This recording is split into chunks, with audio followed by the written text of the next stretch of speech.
তুমি যখন ভাবলে, মানে তুমি ফার্স্ট কবে ভাবলে যে তুমি অ্যাক্টিং করবে? আমি শুনেছিলাম যে আমি রাপ্পা 2 এর জন্য অডিশন করতে যাচ্ছি, তো তারপর ওনারা বললেন যে কাল সকালে আসতে পারবে। কাল সকালে? হ্যাঁ। তোমরা তথাকথিত আউটসাইডার্স, তো সেই ক্ষেত্রে কি কিছু প্রবলেম ফেস করতে হয়েছে সুযোগ পাওয়ার ক্ষেত্রে?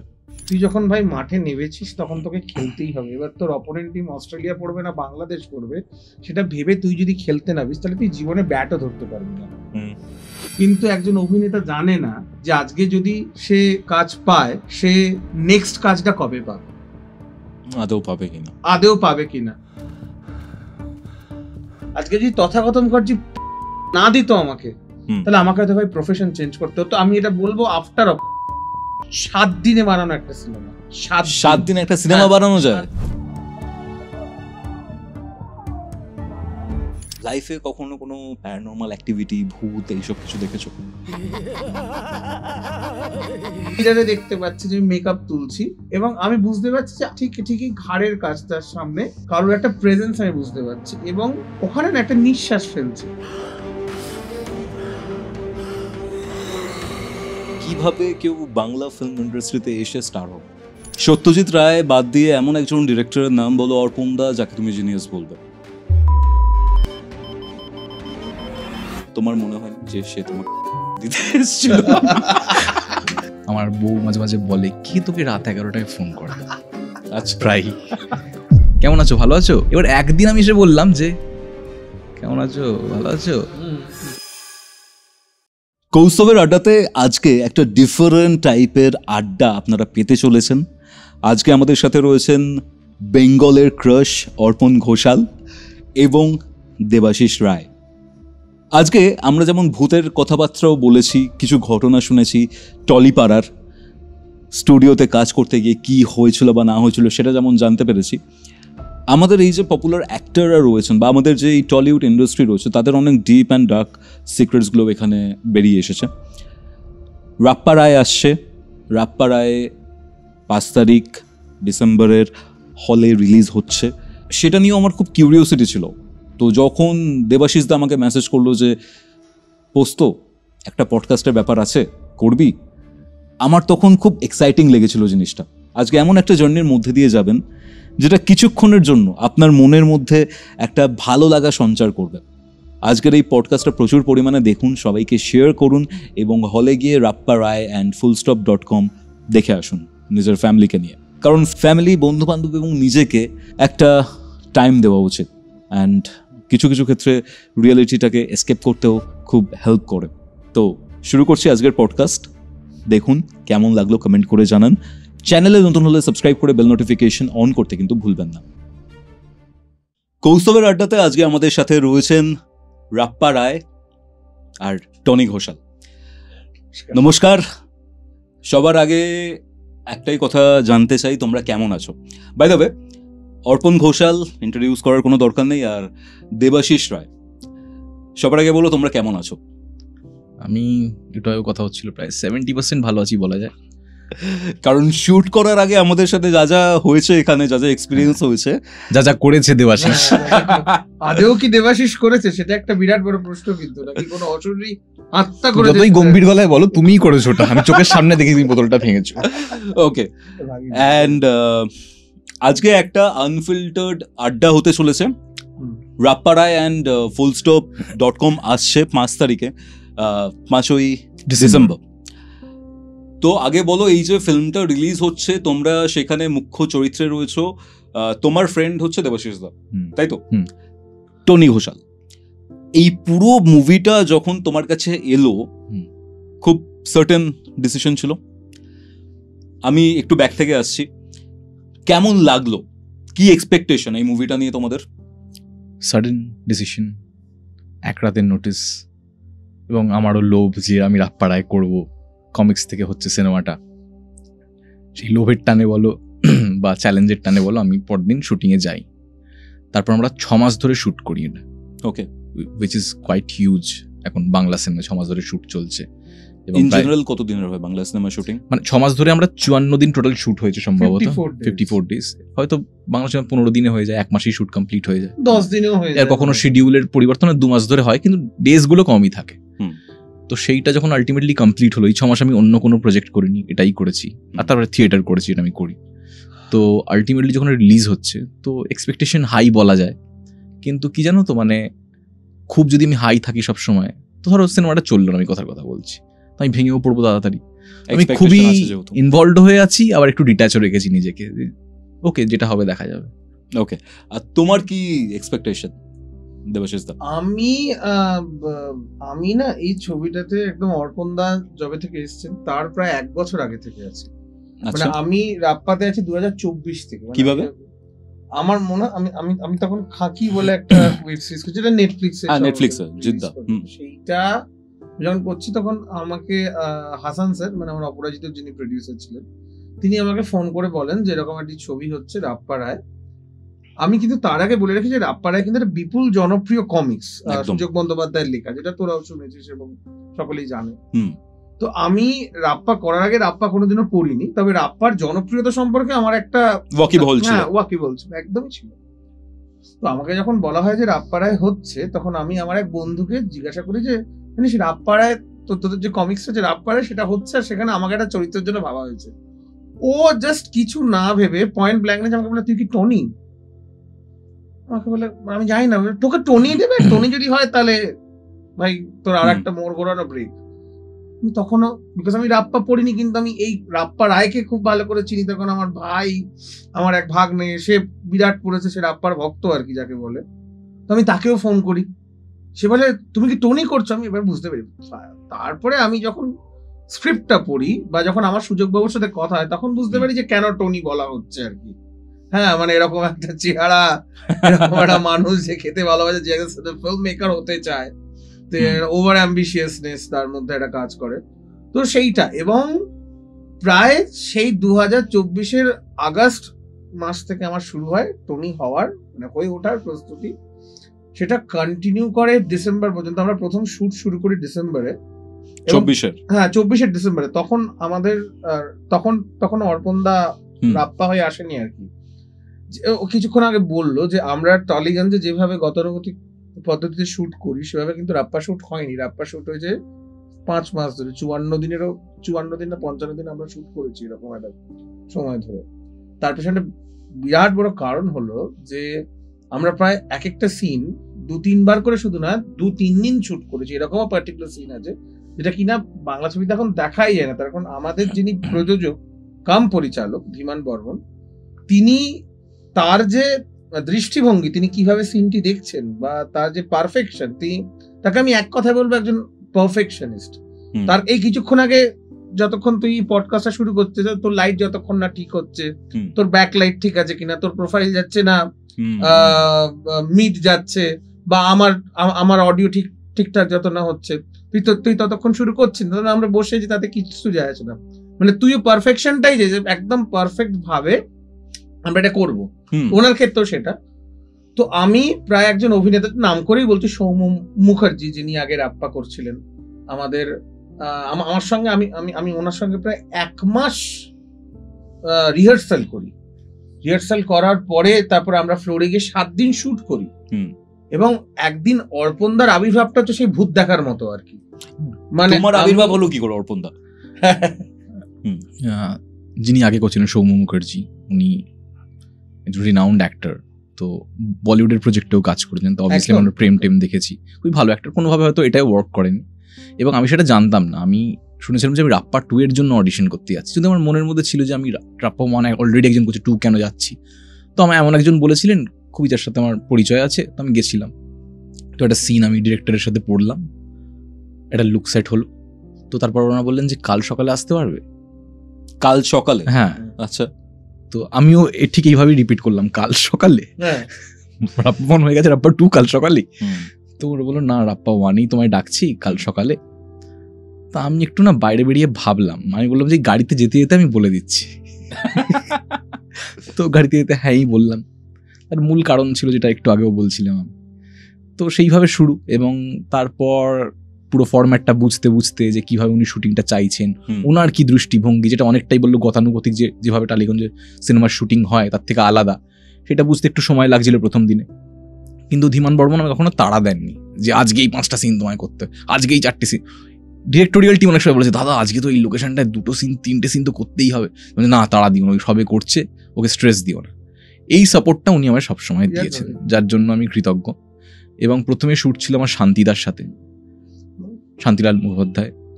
তিনি যেভাবে আমায় সাপোর্ট করেছেন, এত ভালো, এত এফার্টলেস ভাবে উনি অভিনয় করেছেন যে আমার কাছে ব্যাপারটা খুব ইজি হয়ে গেছে।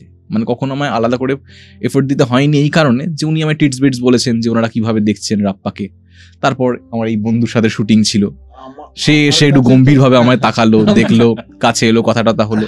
এবং আমাদেরও যখন আমরা সিন করি তার সাথে যেমন বন্ধুত্ব ছিল, আমি প্রথম দেখছি ওকে, বা খুব গল্প করেছি তাও নয়, কিন্তু কোনো কারণে আমরা একে অপরের ভাইবটা বুঝে গেছিলাম, জেল করে গেছে। হ্যাঁ, তো ডিরেক্ট সিন করেছি এবং সিনটা হয়েও গেছে। তো এইভাবে এগিয়েছি আস্তে আস্তে। তুমি রাপ্পা করার আগে রাপ্পা পড়েছিলে?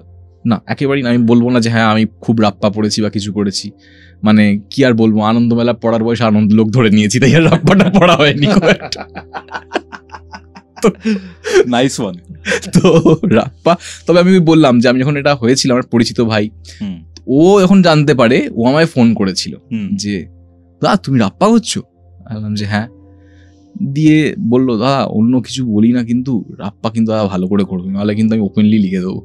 তো বললাম আচ্ছা, এরকম ফ্যান বেস। এবং ফ্যান বেসটা আরও আমি বুঝলাম যখন প্রমোশনে গেলাম, এই ভিডিও আস্তে আস্তে বেরোতে শুরু করলো, সেখানে লোকজন যেভাবে কমেন্ট করছে প্যাশনেটলি, রাপ্পাকে এরাম হলে দেখে নেবো, ওরাম হলে দেখে নেবো। আমি তাদেরও বলতে চাই কিছু লিবার্টি আমরা নিয়েছি, যেমন গোপীগাইন বাঘাবাইন যদি রিড করেন আপনারা, শুধু পড়েন, যেভাবে দেখবেন সিনেমায় অনেক ডিফারেন্স আছে। একদম। এবার সেটা যেহেতু মেকার নিজেই করেছেন, যিনি লিখেছেন, লোকে ক্ষমা করে দেয় যে ও আচ্ছা নিজের জিনিস নিজে করেছে। তো এক্ষেত্রেও আমরা বলি একটু ক্ষমাশীল জায়গায় থাকতে, কারণ আমরা যেমন হুবহু ডায়লগ ফলো করেছি রাপ্পার কমিক্সের, তেমনি কিছু জায়গায় লিবার্টি নেওয়া হয়েছে সিনেমার স্বার্থে। কারণ এটা অনেক 8 থেকে 80 বলবো না, কারণ আমরা 13+ বোধহয় পেয়েছি, তো ক্লাস 8 থেকে 80 অব্দি যাতে সবাইকে দেখাতে পারি, সেরকম একটা জায়গায় আমরা রেখেছি। এবার আমাকে একটা জিনিস বলো, সেটা হচ্ছে যে এই যে একটা গোয়েন্দা এবং গোয়েন্দার বন্ধু এরকম টাইপের একটা সেটআপে একটা ফিল্ম হচ্ছে, আমরা ব্যোমকেশ দেখেছি, আমরা ফেলুদা দেখেছি, শার্লক হোমস দেখেছি, কোশ্চেনটা এরকম যে রাপ্পা কিভাবে একটু আলাদা এগুলোর থেকে? রাপ্পা যেখান থেকে আলাদা, রাপ্পার এই শুরুটা হয়, যে জগৎটা শুরু হচ্ছে রাপ্পার খুবই একটা বাঙালি যুবকের জায়গা থেকে, যে বাংলার ক্রাশ পুরো, ঠিক আছে, যে না বাই দ্য ওয়ে তুমি মানো তুমি বাংলার ক্রাশ? একেবারেই না, বাট সবাই আমি মানি যে আমি বাংলার ক্রাশ। এক্স্যাক্টলি আমি তোমার নাম শুনেছি যখন, পাশে বড় বড় করে লেখা বা কোটেশনে কেউ বলছে অর্পণ ঘোষাল বাংলার ক্রাশ, আমি দেখে ভাবছি যে একটা ভালো ফর্সা ছেলে ইংলিশ মিডিয়ামের হবে। তারপরে জানতে পারলাম তুমি আমার স্কুলের সিনিয়র, আমরা দুজনেই হিন্দু স্কুলে পড়তাম, রাইট? তুমি আমার সিনিয়র। এবার সেখান থেকে আমি আরো অবাক হয়ে গেলাম, আমাদের স্কুলে এত ভালো দেখতে ছেলে ছিল। যাই হোক, হ্যাঁ, তারপরে কি হলো? বাঙালি যুবক। তো আমরা এখন বাঙালি ইউথ যে ডাইলেমাটায় ভোগে, যে আমি কি কাজের জন্য বাইরে যাব, ভালো অপরচুনিটি খুঁজবো, আমার এইখানে এই সমস্যা আছে, ওটা সমস্যা। রাপ্পাও এই সেম, যে একটা নিজের মধ্যে দোদুল্যমান ব্যাপার আছে, সেটার মধ্যেও ভুগছে। সেইখান থেকেও এক্সপ্লোর করার চেষ্টা করছে আমার শহর কি, আমার শহরের কি কি সমস্যা আছে, সেই সমস্যাগুলোর এগেনস্টে যে সাহসটা আমরা দেখাই না, যে এগেনস্টে বলবো থাক কি আছে, ইএমআই আছে, ওই আছে, সব সামলাতে হবে, রাপ্পা ওই রিস্কটা নেয়। ওকে, রাপ্পা গোয়েন্দা নয় যে তদন্ত করে আমি কিছু খুঁজে বার করবো, ও ভুল দেখে, বলে এটা ভুল হচ্ছে, এটা অন্যায় হচ্ছে, প্রতিবাদী সত্য একটা। হ্যাঁ, ও দেখে না যে কি খুনের খবর এলো আমি সলভ করবো আজকে, ওই প্রতিবাদটা করতে জানে, এবং সেটাই ওকে বিভিন্ন অ্যাডভেঞ্চারের দিকে নিয়ে যায় আস্তে আস্তে। ওকে, তথাকথিত যে গোয়েন্দা সেটা নয়, বাট প্রতিবাদী একটা সত্তা যেটা আমাদের প্রত্যেকের মধ্যে লুকিয়ে রয়েছে আছে, বাট সেটা আমরা হয়তো নানান চাপে হয়তো এক্সপ্রেস করতে পারি, বাট রাপ্পা সেটা পারে। রাপ্পা পারে, চেষ্টা করে অন্তত। তোমার নিজের পার্সোনাল লাইফের সাথে রাপ্পার কিছু কি মিল পেয়েছো? কিছু মিল বলতে, আমি বেসিক্যালি খুবই ভদ্র স্বভাবের, মানে আমি কোনো ঝামেলায় যাওয়ার চেষ্টা করি না ব্যক্তিগত স্তরে। তবে আমি এটাই নিজের কাছে প্রমিস করেছি যে আমার চেয়ে হায়ার অথরিটির কেউ, মানে সেটা প্রডিউসার হতে পারে, যে সোশ্যাল ইকোনমিক স্ট্রাকচারে হায়ার জায়গায় আছে, সে যদি কখনো আমার সাথে পাওয়ার প্লে করার চেষ্টা করে, আমি অবশ্যই তাকে সেটা ফিরিয়ে দেবো, মানে কখনোই মেনে নেব না। তো এইটা আমার মাইন্ডসেট অন্তত এই ক্ষেত্রে, যিনি ধরো সোসিও ইকোনমিক স্ট্রাকচারে আমার থেকে নিচে আছেন, যিনি ধরো চায়ের দোকানে গেলাম, চাওয়ালা বলে একটু পরে দিচ্ছি, আমার সেখানে ঝামেলা করার কোনো ইন্টেনশন নেই। কিন্তু কোনো প্রডিউসার যদি বলেন যে এই একটু বাইরে বসো, আমি ওখান থেকে বেরিয়ে বাড়ি চলে আসবো, আমি ওখানে থাকবো না। এই জিনিসটা আমি খুব রেসপেক্ট করি। তোমার রাপ্পা করার পর কি চেঞ্জেস আসছে? আমার রাপ্পা করার পর চেঞ্জেস বলতে কিছুই আসেনি, আমি যেরকম ছিলাম সেরকম। তবে হ্যাঁ, আমার অর্পণদাকে দেখা দেখি যেটা আমি বলবো একটা ভাবনার মধ্যে, অর্পণদা যেভাবে ভাবে, অর্পণদা যেভাবে দেখে পুরো জিনিসটাকে, মানে শুধুমাত্র সেটা কোনো পার্টিকুলার জিনিসকে না, শুটিং ফ্লোরে গিয়ে হ্যাঁ কিভাবে সবার সাথে কথা বলছে, কিভাবে নিজেকে সিনের মধ্যে, আর সব থেকে মানে বিরাট যেটা অর্পণদার সাথে কাজ করার অ্যাডভান্টেজ, যেটা আমি বিশ্বাস করি যে কোনো অভিনেতার সাথে কাজ করতে যেটা সব থেকে বেশি হেল্পফুল হয় যে কোনো কো-অ্যাক্টর, সেটা হচ্ছে তার চোখের দিকে তাকালে তুই বুঝতে পারবি যে ওই চরিত্রটার সাথেই তুই কথা বলছিস। বললাম না যে প্রথম দিন আমি যখন অর্পণদাকে দেখেছিলাম তখন আমার ভূত দেখার মতন অবস্থা হয়েছিল, আর আমি তো পুরো মানে টেনশনে পড়ে গেছিলাম। আগে আমি 7 দিন শুট করেছি একজনের সাথে, 1 মাস 1.5 মাসের রিহার্সাল করেছি, তার উপরেই আমার বসে, তার কারণ তার সাথে আমি আগে একটা ছবি করেছি পারিয়া বলে, আমার যে ছবিটা, সে আমার ওই ছবির ভিলেন ছিল, সেই ক্ষেত্রে বন্ধুত্ব। এবং সে যখন চলে গিয়ে অর্পণদা এসেছে, মানে কি করে করবো। এবার ওকে থেকে একটা জিনিস শেখার, যে কত কম সময়ের মধ্যে একটা এরকম একটা ক্রাইসিসের মধ্যে একটা ছেলে যে কিনা ভয় পাচ্ছে প্রত্যেকটা মুভমেন্টে তার সাথে শুট করতে, কি সুন্দর ভাবে আমাকে পুরো ব্যাপারটাকে ইজি করে দিল। তুমি তো রিহার্সাল করো? রিহার্সাল তো দূরের কথা, মানে ওয়ার্কশপও করার সুযোগ কিচ্ছু হয়নি, একদম এসছে ফ্লোরে শুট। মানে আমি তো সেটাই বলছি, এবং আমি বলছি যে অদ্ভুত ভাবে এমন একটা আমাকে পুরো কমফর্ট জোনের মধ্যে নিয়ে চলে গেল, যেখানে আমি আর বিশ্বাসই করতে পারতাম না যে অর্পণ ঘোষাল আমি রাপ্পার সাথেই কথা বলছি। মানে প্রথম আমার একটু মানে প্রথম 10-15 মিনিট, তখন অর্পণদার একটা আমার খুব যেটা খুব প্রবলেম হয়েছে, সেটা হচ্ছে অর্পণদা কখনো কাউকে মানে আপনি দিয়ে শুরু করে এবং সেটা তুমিতে গিয়েই মানে স্থগিত হয়ে যায়। তারপরে তুমি তার মানে যেটা কথা হয়েছিল ভালো বলার জন্য, ও সরি ক্যামেরা চলছে না, না এটা ঠিক না, সত্যি কথা বলছি। ওকে এখনো পর্যন্ত কিন্তু তুমিতেই আছে। রাপ্পা টনিকে তুই বলে ডাকে, টনি রাপ্পাকে তুই বলে ডাকে, তুই বলো একটু তুই বলো না, কিন্তু করতে করতে রাপ্পার দীর্ঘদিন করতে আমরা রিয়েল লাইফে খুব ভালো বন্ধু হয়ে গেছি আর কি। আমি বাইরে বুঝতে পেরেছি সেটা দেখে। আমি একটু তোমাদের পার্সোনাল যে জার্নি, মানে রাপ্পা নিয়ে যখন কথা হচ্ছিল, তুমি একটা বাঙালি যুবকের প্রতিবাদী সত্তার কথা বললে, যে স্ট্রাগল করে উঠে আসছে। তোমাদের লাইফেও তো কম স্ট্রাগল ছিল না, মানে স্ট্রাগল ওরকম ভাবে বলতে চাই না, বাট তুমি যখন ভাবলে, মানে তুমি ফার্স্ট কবে ভাবলে যে তুমি অ্যাক্টিং করবে? মানে প্রফেশনাল স্ট্রাকচারে বলছো না, যে অ্যাক্টিং করি আমি জীবিকা নির্বাহ করবো একরকম, যে অভিনয় করবো শুধু একরকম?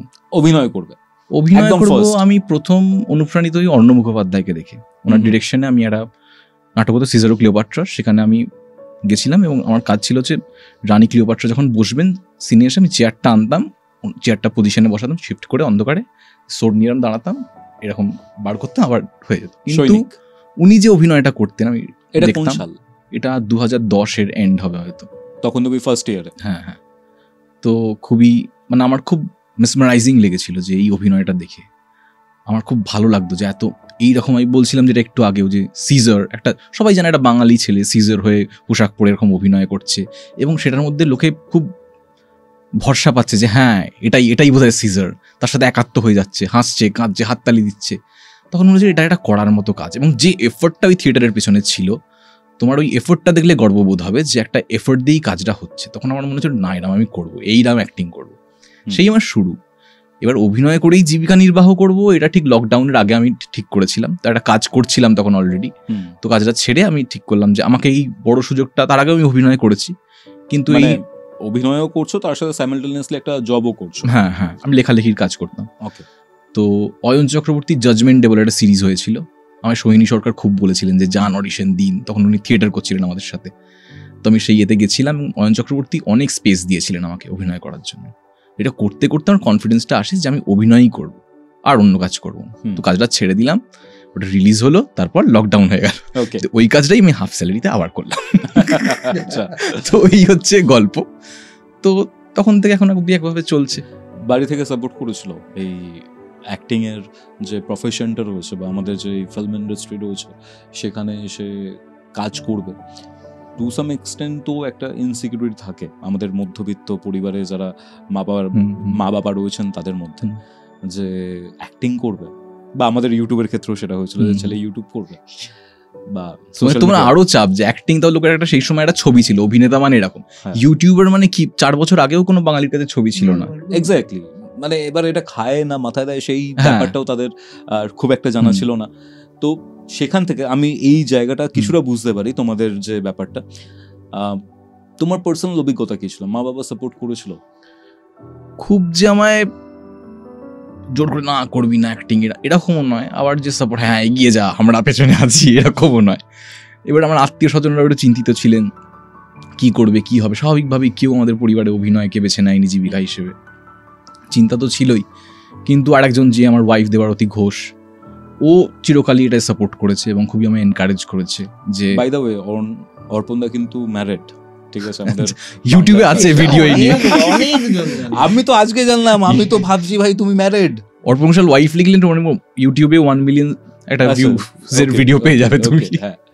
তো সে আমায় খুবই সাপোর্ট করে, এনকারেজ করে, এবং যেহেতু বাকি জীবনটা সে আমার সাথে কাটাবে ডিসিশন নিচ্ছে, তারপর পরই আমার বিয়ে হয়, তো সে সাপোর্ট করেছিল। কিন্তু হ্যাঁ ওই যে এগিয়ে যাও সাথে আছি এই ব্যাপারটা হয়তো ছিল না, কিন্তু কি করা যাবে, নিজেকে বিলিভ করতে হবে আগে, তবে ওরা বিলিভ করবে। তোমাদের প্রেম তো আই থিঙ্ক অনেক দিনের।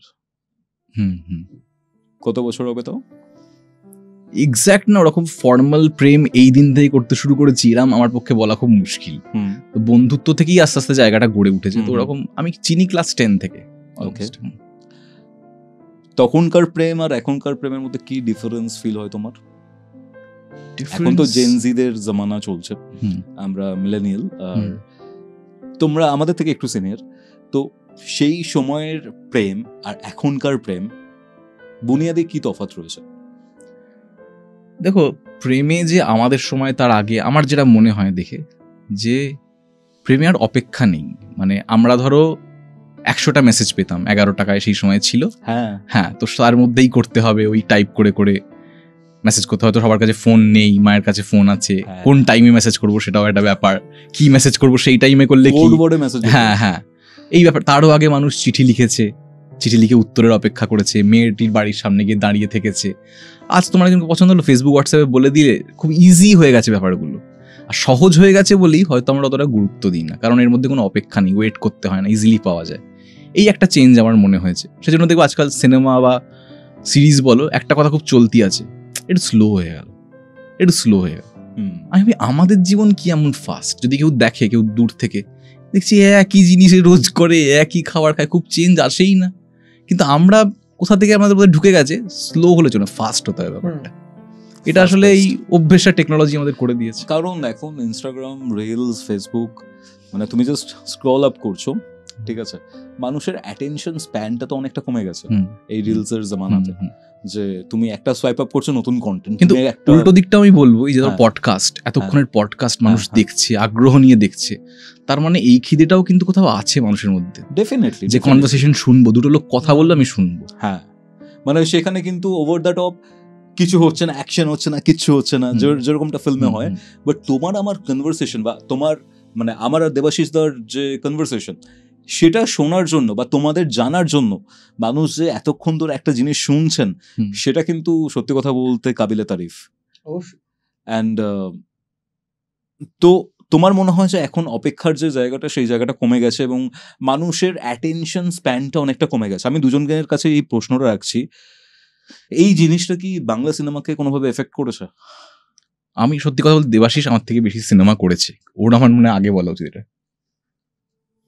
অবশ্যই অবশ্যই, তার কারণ এখন এমন একটা জায়গায় এসে দাঁড়িয়েছি যেখানে 2.5 ঘন্টার ওপর ছবি হলে ডিস্ট্রিবিউটাররা হল পায় না। কেন? মানে ঠিক টাইমে শো টাইমিং পাওয়া যায় না, হল পায় না বলবো এই শব্দটা। মানে 2.5 ঘন্টার উপরে যদি কোনো ছবির যদি লেন্থ চলে যায়, তাহলে ভালো শো টাইম পেতে মানে হিমশিম খেয়ে ফেলে সে। তুই ভালো ডিস্ট্রিবিউটার বল, বড় ডিস্ট্রিবিউটার, তো ওই জন্য যে কোনো পরিচালক চেষ্টা করে যে 2 ঘন্টা 10 মিনিট বা 2 ঘন্টার কম। এটা কেন? তার কারণ মানুষ নয়, পেশেন্সটা হারিয়ে ফেলেছে আর কি। তার কারণ একটা মোবাইলের মধ্যে অ্যামাজন প্রাইমে সে ফ্যামিলি ম্যান দেখছে, হ্যাঁ, আবার সে নেটফ্লিক্সে ধর খাঁকি দেখছে বা স্ট্রেঞ্জার থিংস দেখছে। তো এই জিনিসগুলো দেখার পরে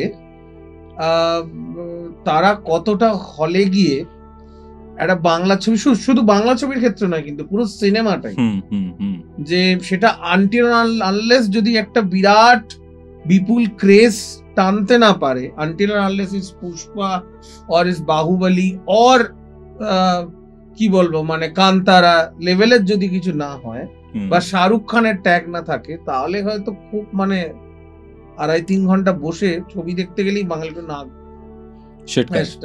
শুধু বাঙালি না, যে কোনো কেউ।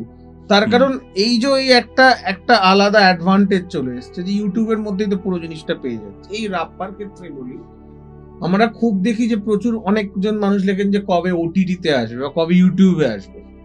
এটা কিন্তু খুব মানে কি বলবো, খুব নেগেটিভ একটা মানে কি বলবো একটা নেগেটিভ একটা দিক, যেখানে মানুষ আগে থেকেই ভেবে যাচ্ছে যে ওটিটিতে চলে আসবে, তাহলে বেকার আর হলে খরচা করে যেতে যাব কেন। তো তা বলে কি ছবি চলছে না? ছবি চলছে, কিন্তু রেশিওটা অনেক কমে গেছে আর কি। সেটা একটা বিরাট বড় এফেক্ট ফেলেছে, যেটা আমি একেবারে আমি পার্সোনালি বিলিভ করি। কিন্তু আবার যদি ধর তুই মানে আমার আগের ছবি অপরাজিতর ক্ষেত্রে দেখিস বা ধর পাড়িয়ার ক্ষেত্রে দেখিস, মানুষ তো হলে গেছে, সেই সময় তো বড় ছবি হয়েছে, সে সময় তো 100 বার বড় ছবি হয়েছে, হ্যাঁ, কিন্তু মানুষ তো হলে গেছে, হলমুখী হয়েছে সেই সময়। আমার মনে আছে যখন যে বছর অপরাজিত 2022 রিলিজ করলো, প্রভাসের একটা ছবি ছিল সেই একই উইকে, সেই ছবিটা মানে হলে মানে মানুষজন যায়নি দেখতে, হল ফাঁকা গেছে, উল্টো দিকে অপরাজিত। কেন? তার পেছনে অপরাজিতের পেছনে সত্যজিৎ রায় ছিল, মানুষ ওই ফিগারটাকে দেখতে গেছে, কাল ফিগারটা। আমার রাপ্পা নিয়ে যেহেতু আজকে, সে রাপ্পা নিয়ে যদি বলতে পারি, রাপ্পা নিয়ে আমার দাদা যে বললো এক্সপেকটেশন কথা, রাপ্পা নিয়ে এক্সপেকটেশনটা আমার এই জায়গায়, তার কারণ রাপ্পা রায় এই চরিত্রটার সাথে কিন্তু প্রচুর বাঙালি পাঠক পরিচিত।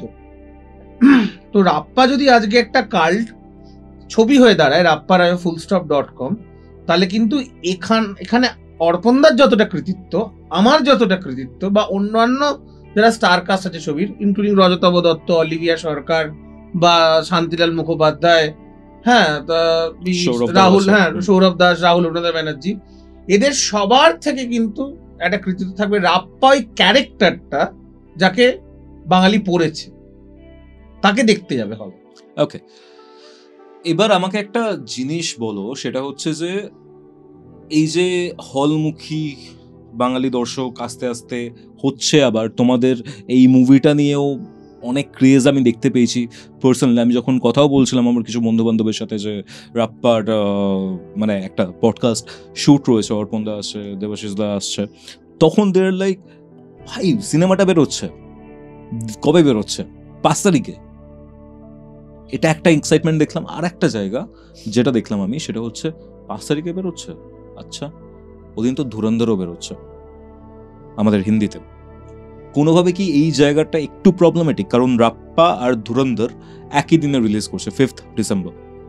দেখ, আমি একটা কথা বিশ্বাস করি, অর্পণ বলার আগে আমি একটা কথা বলি, তুই যখন ভাই মাঠে নেমেছিস তখন তোকে খেলতেই হবে। এবার তোর অপোনেন্ট টিম অস্ট্রেলিয়া পড়বে না বাংলাদেশ পড়বে, সেটা ভেবে তুই যদি খেলতে নামিস, তাহলে তুই জীবনে ব্যাটও ধরতে পারবি না। তোর অপোনেন্ট টিম যদি অস্ট্রেলিয়া হয়, তাহলে তোকে একটা জিনিস মাথায় রাখতে হবে, যে তুই যেন খেলতে পারিস মাঠে নেমে। তুই যদি খেলতে পারিস, তুই যদি ভালো খেলতে পারিস, তাহলে তুই ব্রেট লিড বলেও 6 মারবি। আর যদি খেলতে না পারিস, তাহলে তুই বাংলাদেশের যে আমাদের সাকিবুল হাসান, তার স্পিন বল করলেও তুই সেখানে বোল্ড আউট হয়ে প্যাভিলিয়নে ফিরবি। একদম, এটা একটা উত্তর এটার।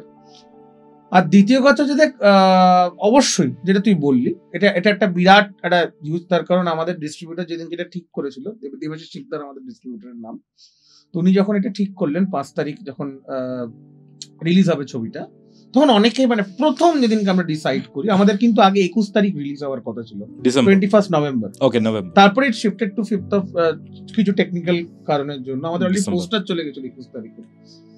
তো 5th অফ ডিসেম্বর যখন আমরা করতে পারলাম, তখন আমাদের কাছে এটা আসে যে এটা কম্পিটিশন, মানে কম্পিটিশন না। তুই বলতো কোন জিনিসে কম্পিটিশন নেই? কোন জিনিসে কম্পিটিশন নেই? আজকে তো আমরা এটাও দেখেছি যে প্রচুর ভালো হিন্দি ছবি যেটা চলার মতন। আমি বিং এর শাহরুখ খানের কথা তুলেই বলছি। আজকে শাহরুখ খানের ফ্যান, সুপার ডুপার হিট গেল। এই কি বলে, জওয়ান ব্লকবাস্টার সুপার ডুপার হিট গেল আরো, কিন্তু ডাঙ্কি কি পারলো সেই হ্যাটট্রিকটা করতে?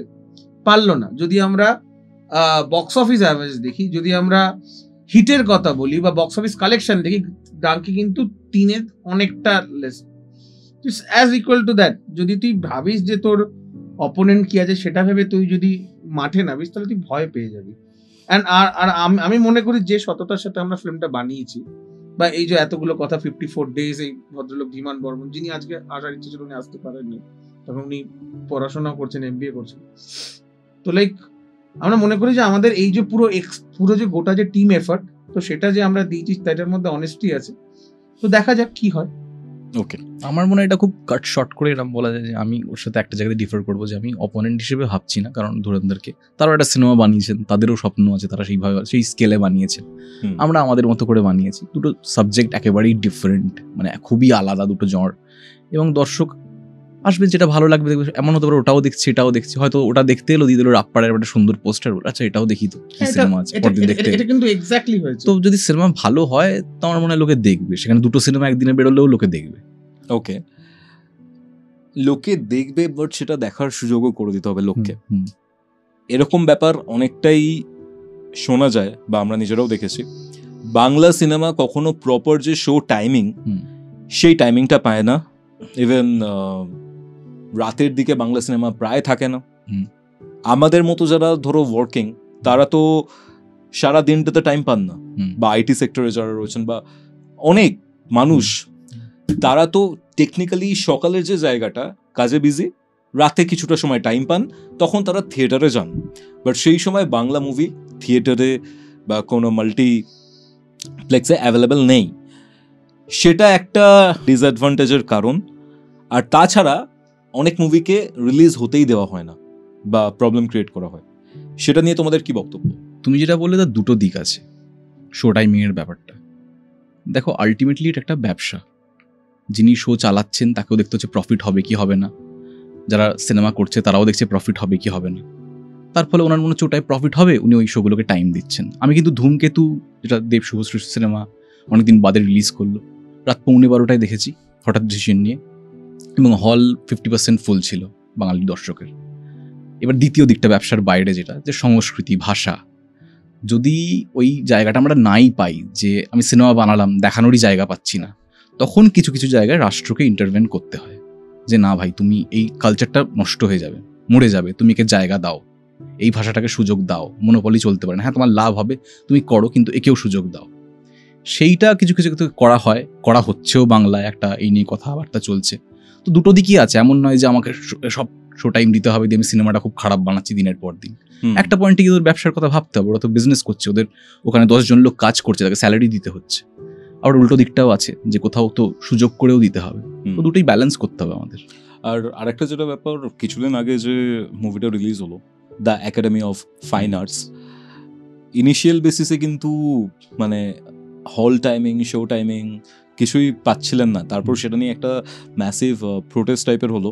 তারপরে আস্তে আস্তে সেটা মুক্তির সুযোগ পেল এবং মানুষ খুব অ্যাপ্রিসিয়েট করলেন, খুব ভালো একটা ফিল্ম এসছে। তো তোমার কি মনে হয় যে একটা কনসিয়াস এফোর্ট রয়েছে কিছু কিছু মানুষের মধ্যে, যে বাংলা যে মুভিগুলো যেগুলো অ্যাকচুয়ালি অনেকটা এফোর্ট দিয়ে তৈরি, সেগুলোকে একটু চেপে দেবো? লবিং হচ্ছে এই জিনিসটা নিয়ে। লবিং পৃথিবীর কোথায় হয় না তুমি বলো না, সব জায়গাতেই হয়। তুমি যারা ব্যবসা শুরু করতে যাও সেখানে কি হবে না লবিং, তুমি বলতে পারবে? তো হ্যাঁ, ওই যে দেখো এত মানুষ দেখছেন সিনেমাটি, যেটার কথা তুমি বললে academy of fine arts, ultimately তো দেখছে সিনেমাটা, মানুষের ভালো লেগেছে বলে সে ফেসবুকে লিখছে, সেটা শুনে আর একজন দেখতে যাচ্ছে, তারপর আর একজন যাচ্ছে, শো পাচ্ছে। তো এবার যদি কাজ ভালো হয় তো আমার মনে হয় সেটাকে জোর করে আটকে রাখা যায়। হয়তো যেমন ওয়াসেপুরের ক্ষেত্রে হলো, সিনেমা হলে যখন বেরিয়েছিল অত লোকে দেখেনি, কিন্তু পরে কিন্তু সিনেমাটা কাল্ট হয়ে গেল। খুব বড় এক্সাম্পল। এবার কয়েকটা পার্সোনাল কোয়েশ্চেন করতে চাই। এই যে বাংলা ফিল্ম ইন্ডাস্ট্রি, তোমরা অনেকের সাথে মেশো, অনেকের সাথে পরিচয় রয়েছে, what do you think?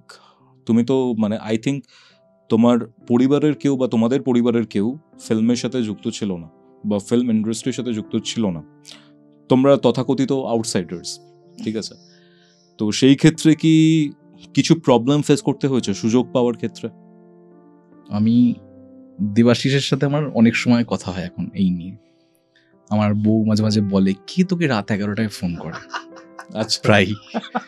Debashis খুব ছেলেটা ইমোশনাল, হ্যাঁ হ্যাঁ, অনেক খারাপ দিক আছে কিন্তু কিছু কিছু ভালো দিকও আছে। তো ও যে স্ট্রাগলটা ফেস করেছে, আমার মনে হয় একবার ও এটা বিষয় শুরু করলে আমার ভালো লাগবে। তুই যেটা বললি, আমি বলবো যে আমার শুরুটা থিয়েটার থেকে, এবং অদ্ভুতভাবে যেখানে অর্ণদা শুরু করেছিল, অর্ণ মুখোপাধ্যায় যার কথা বললেন যে গুরু, আমারও সেম, মানে ওনার হাত ধরেই আমার থিয়েটার যাত্রা শুরু। এবং তারপর প্রায় দীর্ঘ শিক্ষক, মানে গৌতম হালদার, দেবশঙ্কর হালদার, ব্রাত্য বসু, মানে থিয়েটারের সাথে প্রায় 7-8 বছর একটা জার্নি। কখনো নয়নাটুয়া, কখনো পূর্ব পশ্চিম, নটদা একদম শুরুতে, তারপর নিজের একটা ছোট দল তার থিয়েটার করতে করতে করতে করতে বাচ্চা শ্বশুর বলে একটা ছবি, 43 সেকেন্ডের একটা চরিত্র, মানে 2 ঘন্টার মধ্যে 43 সেকেন্ডের টাইম পেয়েছিল। হ্যাঁ, কিন্তু বিশ্বাস কর, মানে ওই 43 সেকেন্ড আমার জীবনের অন্যতম সেরা 43 সেকেন্ড।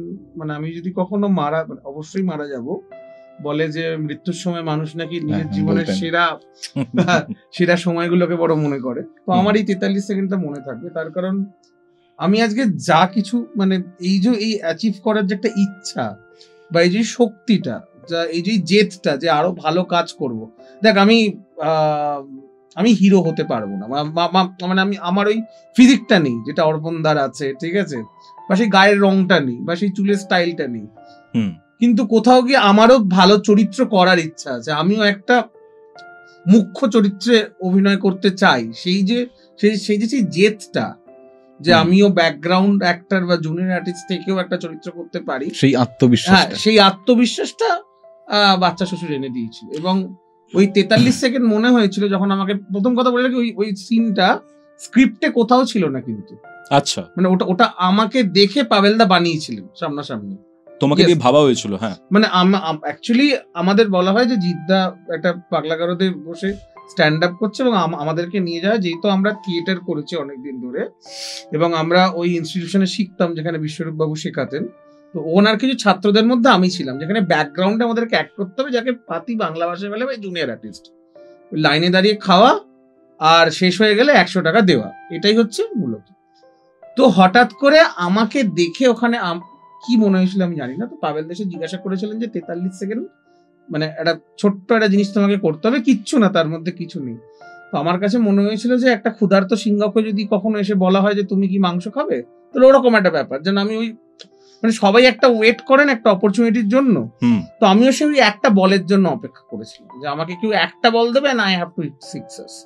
তারপরে দ্বিতীয় পুরুষ, ব্রহ্মাজানে গোপন কমেডি, সুইজারল্যান্ড করতে করতে লকডাউন, একই জায়গায়। লকডাউনের পর কোথাও গিয়ে মনে হয়েছিল যে এই 4টে ছবিতে যদি আমি একটা টুকরো অভিনয় করতে পারি, তাহলে ভালো চরিত্র মানে আরেকটু বেশি ইম্পর্টেন্ট বা গুরুত্বপূর্ণ চরিত্র যাকে বলা হয়, তখন এই ভিডিওগুলো করা লকডাউনে, ওই চার্লি চ্যাপলিন করেছিলেন, ওই গ্রেট ডিক্টেটরের যে ভিডিওটা, যেটা জিদ্দা শেয়ার করে, ইনফ্যাক্ট ওইটা, ওই ভিডিও গুলো, মানে শুধু চ্যাপলিন না, আমি তখন অনেকগুলো ভিডিও করতাম, র্যান্ডামলি ভিডিও করতাম। কখনো মার্লন ব্র্যান্ডোর অ্যাপোকালিপস নাও থেকে হরর স্পিচটা করেছি, কখনো বার্ডম্যানের এমা স্টোনের মনোলগটা করেছি, কখনো কি বলে আমাদের অজিতেশ বাবুর সওদাগরের নৌকা করেছি, ঠিক আছে, নিজে কিছু স্কিট বানিয়ে হিন্দিতে হ্যামলেট করেছি অমৃতলালের লেখা। তো এগুলো না সবাই দেখতে থাকে, এগুলো ভাইরাল বলবো না, এগুলো বেশ মানুষের কাছে পপুলারিটি গেইন করে। এবং কোনো একদিন অনিকদা দেখে আমাকে অপরাজিতর জন্য, মানে এইভাবে আমার অপরাজিত সিলেকশন হয় আর কি। আচ্ছা, মানে অনিকদা ওখান থেকে দেখে আমাকে নেয়, নিয়ে অপরাজিতর কাস্টিং হয়, এবং তারপরে আবার একটা জেদ, মানে আমি যেটুকু আমি একটা জিনিস বিশ্বাস করি, আমি যদি একটা সিঁড়ি উঠি বা দুটো সিঁড়ি উঠি, তাহলে আমি আর পেছনে ফিরে তাকাতে পারি না, যার জন্য আমি, মানে আমার একটা ইন্ডাস্ট্রিতে বদনাম আছে যে আমি খুব না বলি চরিত্রে, মানে আমাকে অনেককে বলতে শুনেছি, বাবা এই আবার না কি বলে, এ তো ঠিকঠাক করতে পারে, কিন্তু আমি ভাবি যে আমার পেছনে যদি 3টে কাজ থাকে, তিনি যদি ভালো কাজ থাকে, আবার যদি আমি আবার যদি সেই সব চরিত্র ছোট বড় হয় না, সেটা সেটা পটলবাবু ফিল্ম স্টারেই সত্যজিৎ বাবু লিখে গেছে, বা আমি নিজেও একটা জীবনে খুব বড় উদাহরণ পেয়েছি। কিন্তু তাও কোথাও গিয়ে এই যে আমার খিদেটা কোনোদিনও কমে না, আমার খিদেটা বাড়তে থাকে। রিয়েল লাইফেও যে কারণে আমি মোটা, যে আমি এত খেতে ভালোবাসি, কিন্তু যদি দেখতে যে আমার চরিত্রের যে খিদে সেটাও কিন্তু বাড়তে থাকে। সেই জন্য আমি একটু পড়ি, একটু বুঝি যে চরিত্রটা কতটা গুরুত্বপূর্ণ। তো সে কারণে আমি খুব সিলেক্টিভলি জায়গা দিয়ে এগোনোর চেষ্টা করছি আর কি। মানে তোমার অপরাজিতর পরে এলো পাড়িয়া, একদম, এবং পাড়িয়ার পরে এলো রাপ্পা রয়, না পাড়িয়ার পরে রাস, তারপরে খাকি, দেন রাপ্পা রয়। কিন্তু অপরাজিত থেকে পাড়িয়াও একটা স্ট্রাগল। অপরাজিতর পর আমি হয়তো ভেবেছিলাম এবার আমি কিছু একটা হয়ে গেলাম, আমার পেছনে 4টে করে মিডিয়া আমাকে নিয়ে লেখালেখি করবে। আমাকে মনে আছে আমাদের এক বিখ্যাত ইউটিউবার ঝিলাম গুপ্ত, নাম করে বলছি, ঝিলাম দিয়ে আমাকে অপরাজিতর জি বাংলার একটা প্রিমিয়ার ছিল, সেখানে বলেছিল ডান পকেট আর বাঁ পকেটে কটা। আমি বললাম কটা মানে কি, কটা করে ছবি নিয়ে ঘুরছিস এখন? বললাম একটা নয়। একটা না, কি কথা, তোর তো এখন 10টা ছবি পাওয়ার কথা। তখন একদম পুরো শীর্ষ জায়গায় চলে গেছি, যেখানে সমস্ত প্রেসার লেখালেখি করছে। দেবাশিস রায়ের নামটা কেউ জানি না, সবাই সুব্রত মিত্র। ইনফ্যাক্ট এখন অপরাজিত আমাকে অবশ্যই একটা বিপুল জনপ্রিয়তা দিয়েছে, এবং তার পেছনে সেটা এরকম একটা জায়গায় গেছে যে এফটিআই থেকে এক সিনেমাটোগ্রাফার ছাত্র, সে আমাকে একদিন ফোন করে ভিডিও কলিং করে দেখাচ্ছে যে তাদের যে ক্যান্টিন, সেখানে সে অরিজিনাল সত্যজিৎ রায় সুব্রত মিত্র ছবির নিচে জিতু দা আর আমার ছবিটা তারা ক্যান্টিনে লাগিয়ে দিয়েছে। This is a big achievement. এবং পরবর্তীকালে ওরা আমাদের পুরো টিমটাকে এবং অনেকদাকে ডাকে। কিন্তু তারপরে এটা হলো 1 বছর, 1 থেকে 1.5 বছর আমার কাছে কোনো কাজ নেই, আমি জাস্ট কোনো কাজ পেলাম না। আমার এক্সপেকটেশনটা পুরো একদম high to the power infinity হয়ে গেছিল, সেখান থেকে পড়ে গেল। এবং এমনকি পরিবারে এমন একটা কথাবার্তা চলছে যে আদৌ কি আমি অ্যাক্টিং প্রফেশনে কন্টিনিউ করতে পারবো। তো সেই সময় আমি কেন আই এম ইনডেপ্টেড টু তথাদা। এবার অবশ্যই এটা দেখবে, আজকে যদি তথাগত মুখার্জি পাড়িয়া না দিত আমাকে, তাহলে আমাকে হয়তো ভাই প্রফেশন চেঞ্জ করতে হতো। আমি এটা বলবো আফটার অপরাজিত করার পরেও। এখন পাড়িয়া ইজ কি বলবো, for me it's a saviour. Okay, 43 সেকেন্ডের একটা ক্লিপ, সেখান থেকে রাপ্পা রায় অ্যান্ড fullstop.com, সেখানের পোস্টার বয় হয়ে ওঠার যে জার্নিটা, এটা ছিল সেই জার্নি। তো তোমার নিজেকে কিভাবে চেঞ্জেস করেছো এর মধ্যে? অবভিয়াসলি তুমি বললে যে অপরাজিতর পরেও তুমি 1 বছর কাজ পাওনি, সেই জায়গায় একটা ম্যাসিভ কি বলবো মনোকষ্টের একটা ব্যাপার থাকে, একটা অভিমানের জায়গা থাকে। সেখান থেকে দাঁড়িয়ে এখন রাপ্পা রায় যখন তুমি করছো, এই ফিলিংসটা কিরকম? এখন এর ফিলিংসটা কিরকম? 5 তারিখে রিলিজ হবে, কি ফিল করছো? এখনো কি এই ব্যাপারটা রয়েছে যে এখানে আমি কাজ করছি, এরপর আমি আবার কাজ নাও পেতে পারি, এই ব্যাপারটা কি ফিল হচ্ছে? সেটা তো দেখ, এটা খুব মজার কথা বলি, এটা বাবার কাছ থেকে শোনা, এমনকি ইন্ডাস্ট্রির অনেক সিনিয়রদের কাছ থেকে শুনেছি। অর্পণদা শুনেছি কিনা জানি না, উত্তম কুমারের ছেলে একবার উত্তম বাবুকে বলেছিলেন যে তিনি অভিনয় করতে চান। আচ্ছা, তিনি অভিনয় করতে চান, তিনিও তার মতো নায়ক হতে চান। তো উত্তম বাবু নাকি তাকে রাত্রির বেলা, নিশিত রাত্রে নিয়ে গিয়ে একটি রিস্কাওয়ালাকে দেখিয়ে বলেছিল যে রিস্কাওয়ালাটা তখন ঘুমোচ্ছে, নিশ্চিন্তে ঘুমোচ্ছে। উনি সেই রিস্কাওয়ালাটাকে দেখিয়ে বলেছিল যে গৌতম, ওনার পুত্রের নাম, গৌতমকে দেখিয়ে বলেছিলেন যে ওই দেখো ওই রিস্কাওয়ালাটা কি নিশ্চিন্তে ঘুমোতে পারে, তার কারণ সে জানে যে পরের দিন সকালে সে আবার উঠবে, মিনিমাম সে 100 টাকা রোজগার করে আবার সে তার হাসি মুখে বাড়িতে গৃহিণীকে এসে 100 টাকা দিয়ে বলবে আজ ভাত আছে, রুটি আছে, মাছ আছে, যা আছে সে খেতে পারবে। কিন্তু একজন অভিনেতা জানে না যে আজকে যদি সে কাজ পায়, সে নেক্সট কাজটা কবে পাবে, আদৌ পাবে কিনা। এটা পঙ্কজ ত্রিপাঠীকেও বলতে শুনেছি অনেক বড় বড় ইন্টারভিউতে, যে উনি নাকি বোম্বেতে যখন স্ট্রাগল পিরিয়ডে উনি বলতেন যে একবার যদি ক্যামেরা দেখার সৌভাগ্য হয়, তাহলে ক্যামেরা যদি আমাকে নাও পায়, তাহলে আমি ক্যামেরাকে দাঁড়িয়ে 1.5 ঘন্টা 2 ঘন্টা 3 ঘন্টা ধরে দেখতাম। তখন আমি নেক্সট বার জানি না যে কত বছর বাদ বা কত মাস বাদ বা কতদিন বাদ গিয়ে আবার আমি ক্যামেরাকে দেখতে পাবো। তো আমি তুই জানিস যে আমাদের প্রফেশনটা কতটা আনসার্টেন। তো সেখান থেকেই আর কি, যে প্রত্যেকটা মুহূর্ত একটা লড়াই, প্রত্যেকটা মুহূর্ত একটা একটা রিকগনিশন পাওয়ার বা ভালো কাজ করার যে ইচ্ছে সেটা কতটা বেশি চেস করে বেড়ায়। তবে রাপ্পা তো অবশ্যই আমি পোস্টার, কিন্তু আমাকে ফার্স্ট পোস্টার এনেছিল আবার এই মানুষটি তথাগত রাসের সূত্রে। এবং রাপ্পার ক্ষেত্রে আমি খুব এক্সাইটেড, কারণ আমার 2 পছন্দের অভিনেতার সাথে 3 পছন্দের অভিনেতার সাথে, এক তো ইনি আমার রাপ্পা, আর তাছাড়া হচ্ছে শঙ্কর শান্তিলাল মুখোপাধ্যায় এবং রজতাভ দত্ত সাথে আমি পোস্টার। তো এটা আমার কাছে খুবই বড় একটা ব্যাপার। ইভেন রজতাভদার সাথে বলবো না কি বলবো আমি জানি না, এতটা সিনিয়র মানুষ উনি, ঠিক আছে তাই বল, নালে কিন্তু আমি দেখেছিলাম একটা বেশ কয়েক বছর আগে, তুমি একটা রজতাভদা রয়েছেন, তুমি ব্যাকগ্রাউন্ডে একটা জম্বির অভিনয় করছিলে বা কিছু, ঠিক আছে, কারণ আমি মাইনুটলি ফলো করি এইগুলো, সেখান থেকে সেম পোস্টার শেয়ার করছো, ঠিক আছে, জার্নিটা অনেকটাই। কখনো নস্টালজিক লাগে যে এই জায়গাগুলো থেকে আজকে এখানে রয়েছি, যে জম্বি থেকে কি করে আমি মানুষ হলাম? এটা খুব এটা খুবই ইমোশনাল একটা বিষয় আমার কাছে। হ্যাঁ, আমি ওই ছবিতে জম্বিস্তান বলে একটা ছবি, ওটা এখন এসবিএফ এর যে একটা ইউটিউব চ্যানেল আছে, হইচই টিভি বলে যে জায়গাটা আছে, ওই ইউটিউব চ্যানেলের ছবিটা আছে, 2019-এর করে একটা ছবি জম্বিস্তান। খুবই হেকটিক শিডিউলে বানানো এবং 7 দিনে বানানো একটা সিনেমা। 7 দিনে একটা সিনেমা বানানো যায়? 7 দিনে একটা বানানো সিনেমা। ওকে। এবং প্র্যাকটিক্যালি আমি বলবো অভিরূপদা ছাড়া ওই ছবিটা বানানো ইম্পসিবল ছিল, সত্যি ইম্পসিবল ছিল। এবং সেখানে আমার কাজই ছিল 2-3টে, একটাই সিন ছিল যেটা পরবর্তীকালে এডিট হয়ে যায় ছবির লেন্থ বেড়ে যাওয়ার কারণে, আর বাকি সময়টা আমি রনিদার সাথে দাঁড়িয়ে থাকতাম। এবং আমি যখন প্রথম দিন, এটা তুই বললি বলে আমার মনে এলো, যে আমি যখন প্রথম দিন যখন রাপ্পায় যখন শুট করছি, আমি রনিদাকে ঘরে বসে এটা বলি যে দেখো তোমার পেছনে আমি বন্দুক নিয়ে দাঁড়িয়েছি কিন্তু, ঠিক আছে। তারপরে অপরাজিত করেছি, পারিয়া তুমি দেখতে এসছো হলে, এসে খুব অ্যাপ্রিসিয়েট করেছো আমাকে। এবং তথাদা আমার মনে হয় বোধহয় ক্লিপগুলো, সমস্ত ক্লিপগুলো, আমার যে ক্লিপগুলো ওগুলো রনিদাকে পাঠিয়েছেন, আরো অনেক ইন্ডাস্ট্রির অনেক সিনিয়র অ্যাক্টরদেরকে পাঠিয়েছেন। এবং তারপরে ওনারা শেয়ারও করেন।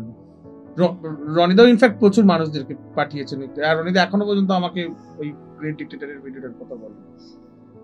তো রনিদা আমাকে একটা কথা বলেছিলেন যে যেহেতু যারা রিস্ক জীবনে বেশি নিতে পারে তারা সাকসেসফুলও বেশি হতে পারে, তার কারণ আমি বা অর্পণদার ক্ষেত্রে যদি আমাদের যদি পড়াশোনার ব্যাকগ্রাউন্ড, অর্পণদা অ্যাকাউন্টেন্সিতে অনার্স করেছে আর আমি ইংলিশে মাস্টার্স করেছিলাম, তো আমাদের কিন্তু একটা নিশ্চিত চাকরি হতে পারতো। আমরা একটা 10টা 6টা চাকরি করতে পারতাম, আমি একটা টিচার হয়ে যেতাম, দিয়ে রাত্রিবেলা স্টুডেন্ট পড়াতাম, ও একটা সিএ ইজিলি হয়ে যেত, ঠিক আছে।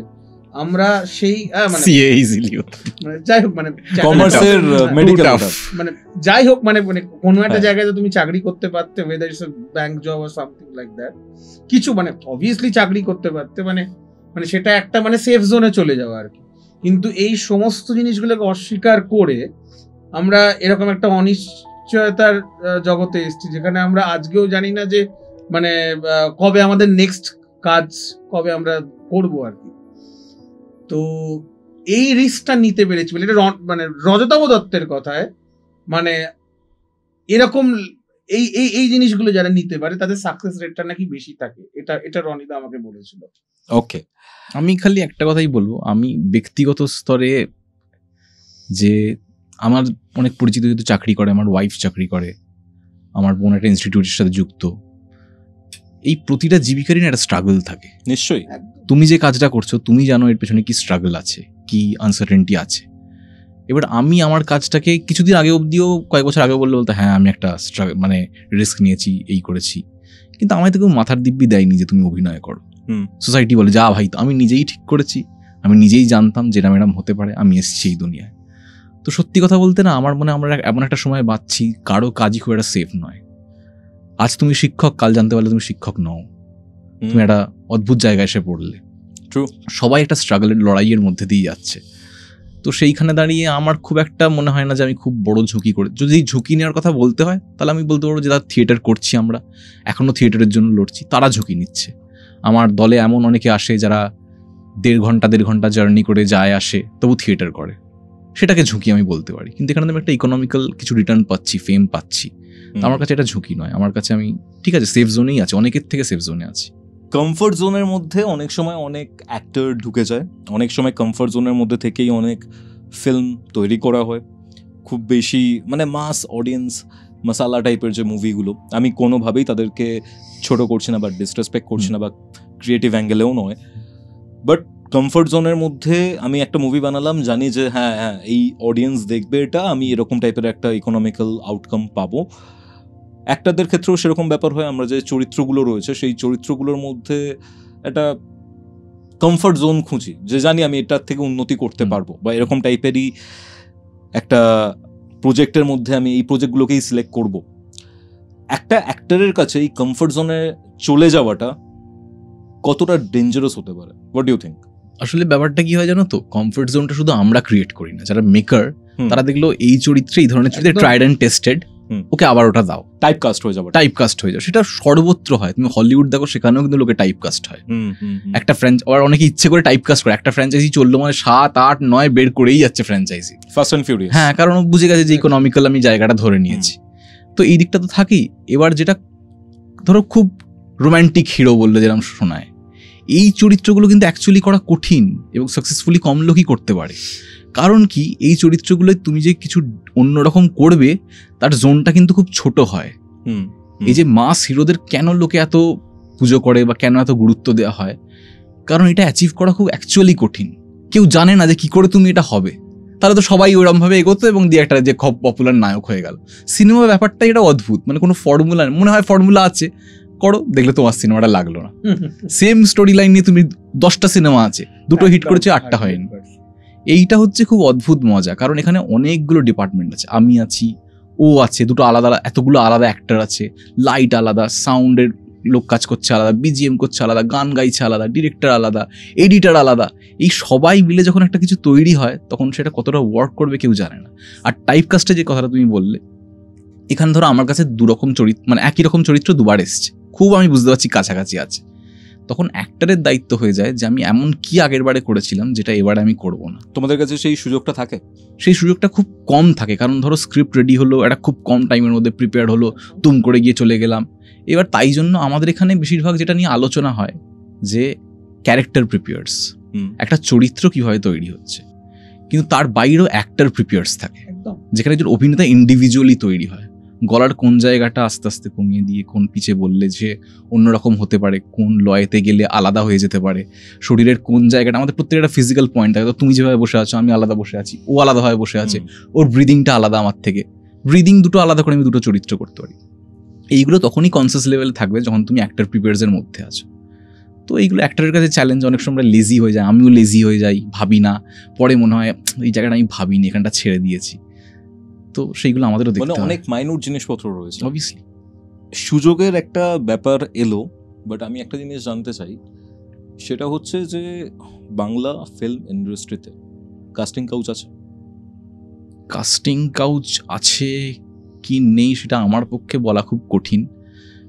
কাস্টিং কাউচের থেকে হয়তো যেটা আছে, কিছু হয়তো খারাপ মানুষ আছেন যারা তাদের যে লোভ কামনা যাই বলো সেটাকে চরিতার্থ করার জন্য বিভিন্ন রকম উপায় অবলম্বন করেন। এবং এখন সিনেমা বলো, টেলিভিশন বলো, যে স্ট্রাকচারে গেছে, যে কর্পোরেট স্ট্রাকচারে চলে গেছে স্পেশালি, সেখানে এইটা সুযোগ কমে গেছে। যে কারণ কি, কারণ এটা একটা প্রফিট ওরিয়েন্টেড জায়গা তৈরি হয়েছে। আজ স্টার বলো, জি বলো, সান বাংলা বলো, যদি টেলিভিশন করতে চায়, সে যদি একটা প্রজেক্টে ধরো তুমি একদম কাস্টিং করলে, অনেক টাকা ইনভেস্ট করলে, দেশে চললো না, তুমি কি আর পরের বারে তাকে নেবে? চ্যানেল বলবে না, একে নেবো না, একে আটকাও, এর দ্বারা হয়নি। তো এই জায়গাগুলো কমেছে। এবার হ্যাঁ, অবভিয়াসলি এখন, এবং সেটা মেয়েরা আরও ভালো বলতে পারবে, কারণ মেয়েদের একটা আলাদা পার্সপেক্টিভ থাকে এই ব্যাপারে। তো সেটা আমার মনে হয় মেয়েরা অনেক ভালো বলতে পারবে আমার থেকে। ওকে, দুজনের কাছেই এই প্রশ্নটা রাখছি, সেটা হচ্ছে যে একটা 19-20 বছরের ছেলে, সে চাইছে আমাদের বাংলা ফিল্ম ইন্ডাস্ট্রিতে এসে অ্যাক্টিং করবে বা একজন স্টার হতে যায়, সেটার কি কোনো ফর্মুলা আছে কিভাবে কেউ বাংলা ফিল্ম ইন্ডাস্ট্রিতে এসে স্টার হবে বা অ্যাক্টর হবে একজন?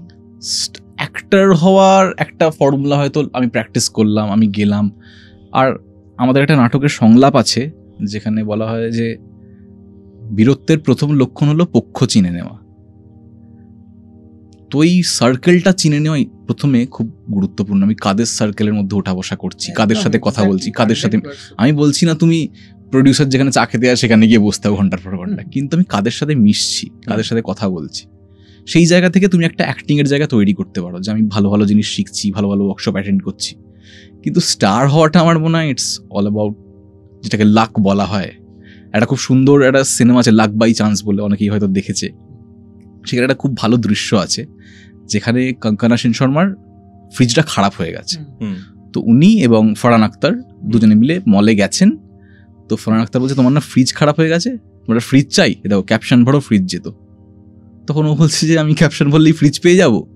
তখন একটা পজ নেয়, দিয়ে বলে ক্যাপশন ভরলে পাবে কিনা জানি না, তবে ক্যাপশন না ভরলে পাবে না এটা শিওর। এইটা হচ্ছে আমার মনে হয় লাকের একটা খুব গুরুত্বপূর্ণ জিনিস, যে আমি ও যদি ক্যাপশনটা ভরে তাহলে হয়তো 0.01% চান্সেস আছে, না পড়লে তো কোনো চান্সই নেই। তো আমার সেই চান্সটা নিতে হবে। ও যেমন বললো যে তুমিও, আমরা সবাই একটা জীবনে গিয়ে ফেস করবো যে প্যাশন না প্রফেশন, দু নৌকায় পা দিয়ে আর চলা যাবে না, আমি বুঝতে পারছি, একটা চুজ করতে হবে। তো যে সাহসের সাথে চুজ করবে সেই এগোবে। এই যে ধরো তুমি পার্সোনালি সিরিয়াল করেছো, ওটিটি করেছো, সিনেমা করেছো, এতগুলো ফরম্যাটের মধ্যে, ইভেন তুমিও এতগুলো ফরম্যাটের মধ্যে তোমরা ইনভলভ হয়েছো ফিল্ম মেকিং এর দিক থেকে, তো তোমার সব থেকে চ্যালেঞ্জিং কোনটা মনে হয়েছে এই তিনটার মধ্যে? আমার কাছে এখনো সব থেকে চ্যালেঞ্জিং মনে হয় থিয়েটার। ওকে, চ্যালেঞ্জিং আমার সব থেকে এটাই মনে হয়। এবার কি এই প্রতিটা মিডিয়ামের এক একটা করে জগৎ আছে, আবার তার মধ্যেও আলাদা আলাদা জগৎ আছে। মানে গুপি গাইন বাঘা বাহিনী যেভাবে অভিনয় হয় নায়ক সিনেমায় হয় না, একই ডিরেক্টর কিন্তু জগৎটা পাল্টে গেছে। আমরা যখন একটা সিরিজ করতে যাই, সিরিয়াল করতে যাই, সিনেমা করতে যাই, বা আমি থিয়েটার একটা দলেই করি নটধা, বা আমি সিনেমা করতে রাপ্পাড়ায় এখানে করতে এলাম, এখানে আমি দেখলাম আলাদা অ্যাটমসফিয়ার আছে, বা ডিরেক্টরের একটা আলাদা জগৎ আছে ভিশনে। সেই জগৎটা যত তাড়াতাড়ি অ্যাডাপ্ট করা যায় তত ইজি হয়। আর তুমি বললে যে কোন ফর্মে চ্যালেঞ্জ বেশি, আমি বলবো থিয়েটার। কারণ থিয়েটার আমি যখন করছি আমি জানি যে ওই দিন সন্ধ্যায় আমি করব, যদি 700 লোক হয়, 100 লোক হয়, 50টা লোক হয়, 25টা লোক হয়, আমি অভিনয়টা করব, ওখানেই ফুরিয়ে যাবে। যে কজন দেখলো, তুমি দেখে এসে ওকে বোঝাতে পারবে না যে আমি, যতই তুমি বোঝাও কিন্তু তুমি ওকে কমিউনিকেট করতে পারবে অ্যাকচুয়ালি কি দেখলে। আবার আমি যখন পরের দিন করব, আবার যখন আমি করব, আমায় জিরো থেকে স্টার্ট করতে হবে। ধরো আমি একটা গিয়ে ফাম্বল করে গেলাম, আচ্ছা ঠিক আছে, আমি 20টা রিহার্সাল করেছি, 22টা রিহার্সাল করেছি, ক্লোজ ডোর শো হয়েছে, দারুণ পারফর্ম করেছি, কিন্তু তুমি মনে রেখে দিলে যে ও ফাম্বল করেছিল ওই সময়, দেখলি কি হলো। এইটা খুব রুথলেস জায়গা থিয়েটার, মানে খুব রিস্ক আছে। চেঞ্জেস হয় পারফরমেন্স, আগেরটার থেকে এটাতে বেটার হলো, এই শোয়েরটা থেকে ওই শোয়েরটা আরেকটু বেটার হলো, কারণ তুমি তো একই চরিত্র বারবার পারফর্ম করছো। পরিবর্তন তো হয়, মানে একটা সংলাপ ধরো একভাবে বল, অনেক সময় হয় কি ধরো পুরোনো নাটক 5 বছর পর আবার হচ্ছে, আমার বয়স বেড়েছে, আমার জীবন দেখা পাল্টেছে, মানে হয় না যে 18-19 বছরে যেগুলো ভাবতাম 25-26 সময় আমি কি গাধা ছিলাম নাকি, এগুলো কি আমি আমার পুরোনো ভিডিওগুলো দেখে বুঝতে হয় না যে আমি কি বলছি, বন্ধ কর ভাই তুই। তো এইটা অনেক সময় কিন্তু হয়। আবার একই কথা বলতে বলতে যখন আমরা, ধরো আমি তোমায় বলছি যে প্রতিদিন ধরো সংলাপ বলি যে কেমন আছো, ভালো আছো, এবার একদিন আমি এসে বললাম যে কেমন আছো, ভালো আছো, এইবার তোমার উত্তরটা না ফট করে তুমি যে উত্তরটা দিতে যে হ্যাঁ গো ভালো, এবার তুমি আর দিতে পারলাম, তোমার একটা অন্য কিছু বললে। এই চেঞ্জেসগুলো লাইভ পারফরমেন্সে হয়। ওকে, আর যদি আমি শিডিউলের দিক থেকে হেক্টিক কনসিডার করি, থিয়েটারের ব্যাপারটা তো বুঝতে পারলাম, সিরিয়াল, ওটিটি আর সিনেমা, শিডিউল কোনটাতে সব থেকে বেশি হেক্টিক থাকে? আমার মনে হয় আমি টেলিভিশন করেছি, আমার কাছে ব্যক্তিগতভাবে টেলিভিশনের শিডিউল খুবই হেক্টিক মনে হয়েছে কমপ্লিটলি। কারণ মানে অনেক সময় টেলিভিশন নিয়ে আমি দেখেছি যে মক করা হয় বা বলা, আমি যদি না করতাম আমি বুঝতে পারতাম না। বাংলা ইন্ডাস্ট্রি কিন্তু সাস্টেন করে যে টেলিভিশন ইন্ডাস্ট্রি। আর একটা কথা অ্যাড করবো অর্পণ দাকে, একদমই সত্যি কথা বললো, বাংলা ইন্ডাস্ট্রি সাস্টেন করে আছে টেলিভিশনের জন্য। আর একটা কথা যেটা অর্পণ দা আমার সাথে একমত হবে কিনা জানি না, যেটা আমি বিশ্বাস করি যে film actor has to be a very techno actor, মানে তোমাকে টেকনোলজিটা জানতে হবে। এই যে ধর ও আমাকে একটা মানে ক্লোজ ফ্রেমের মধ্যে বেঁধে দিয়েছে, আমি যদি উঠে পড়ি তাহলে আমি ফ্রেম আউট হয়ে যাব, কেটে যাব। তো এই টেকনোলজি জানার সব থেকে বেস্ট জায়গা কিন্তু সিরিয়াল। সিরিয়াল কিন্তু আমার কাছে একটা মানে বিরাট শিক্ষণীয় জিনিস, সেটা কেউ মানুক না মানুক, সেটা আমি বিশ্বাস করি।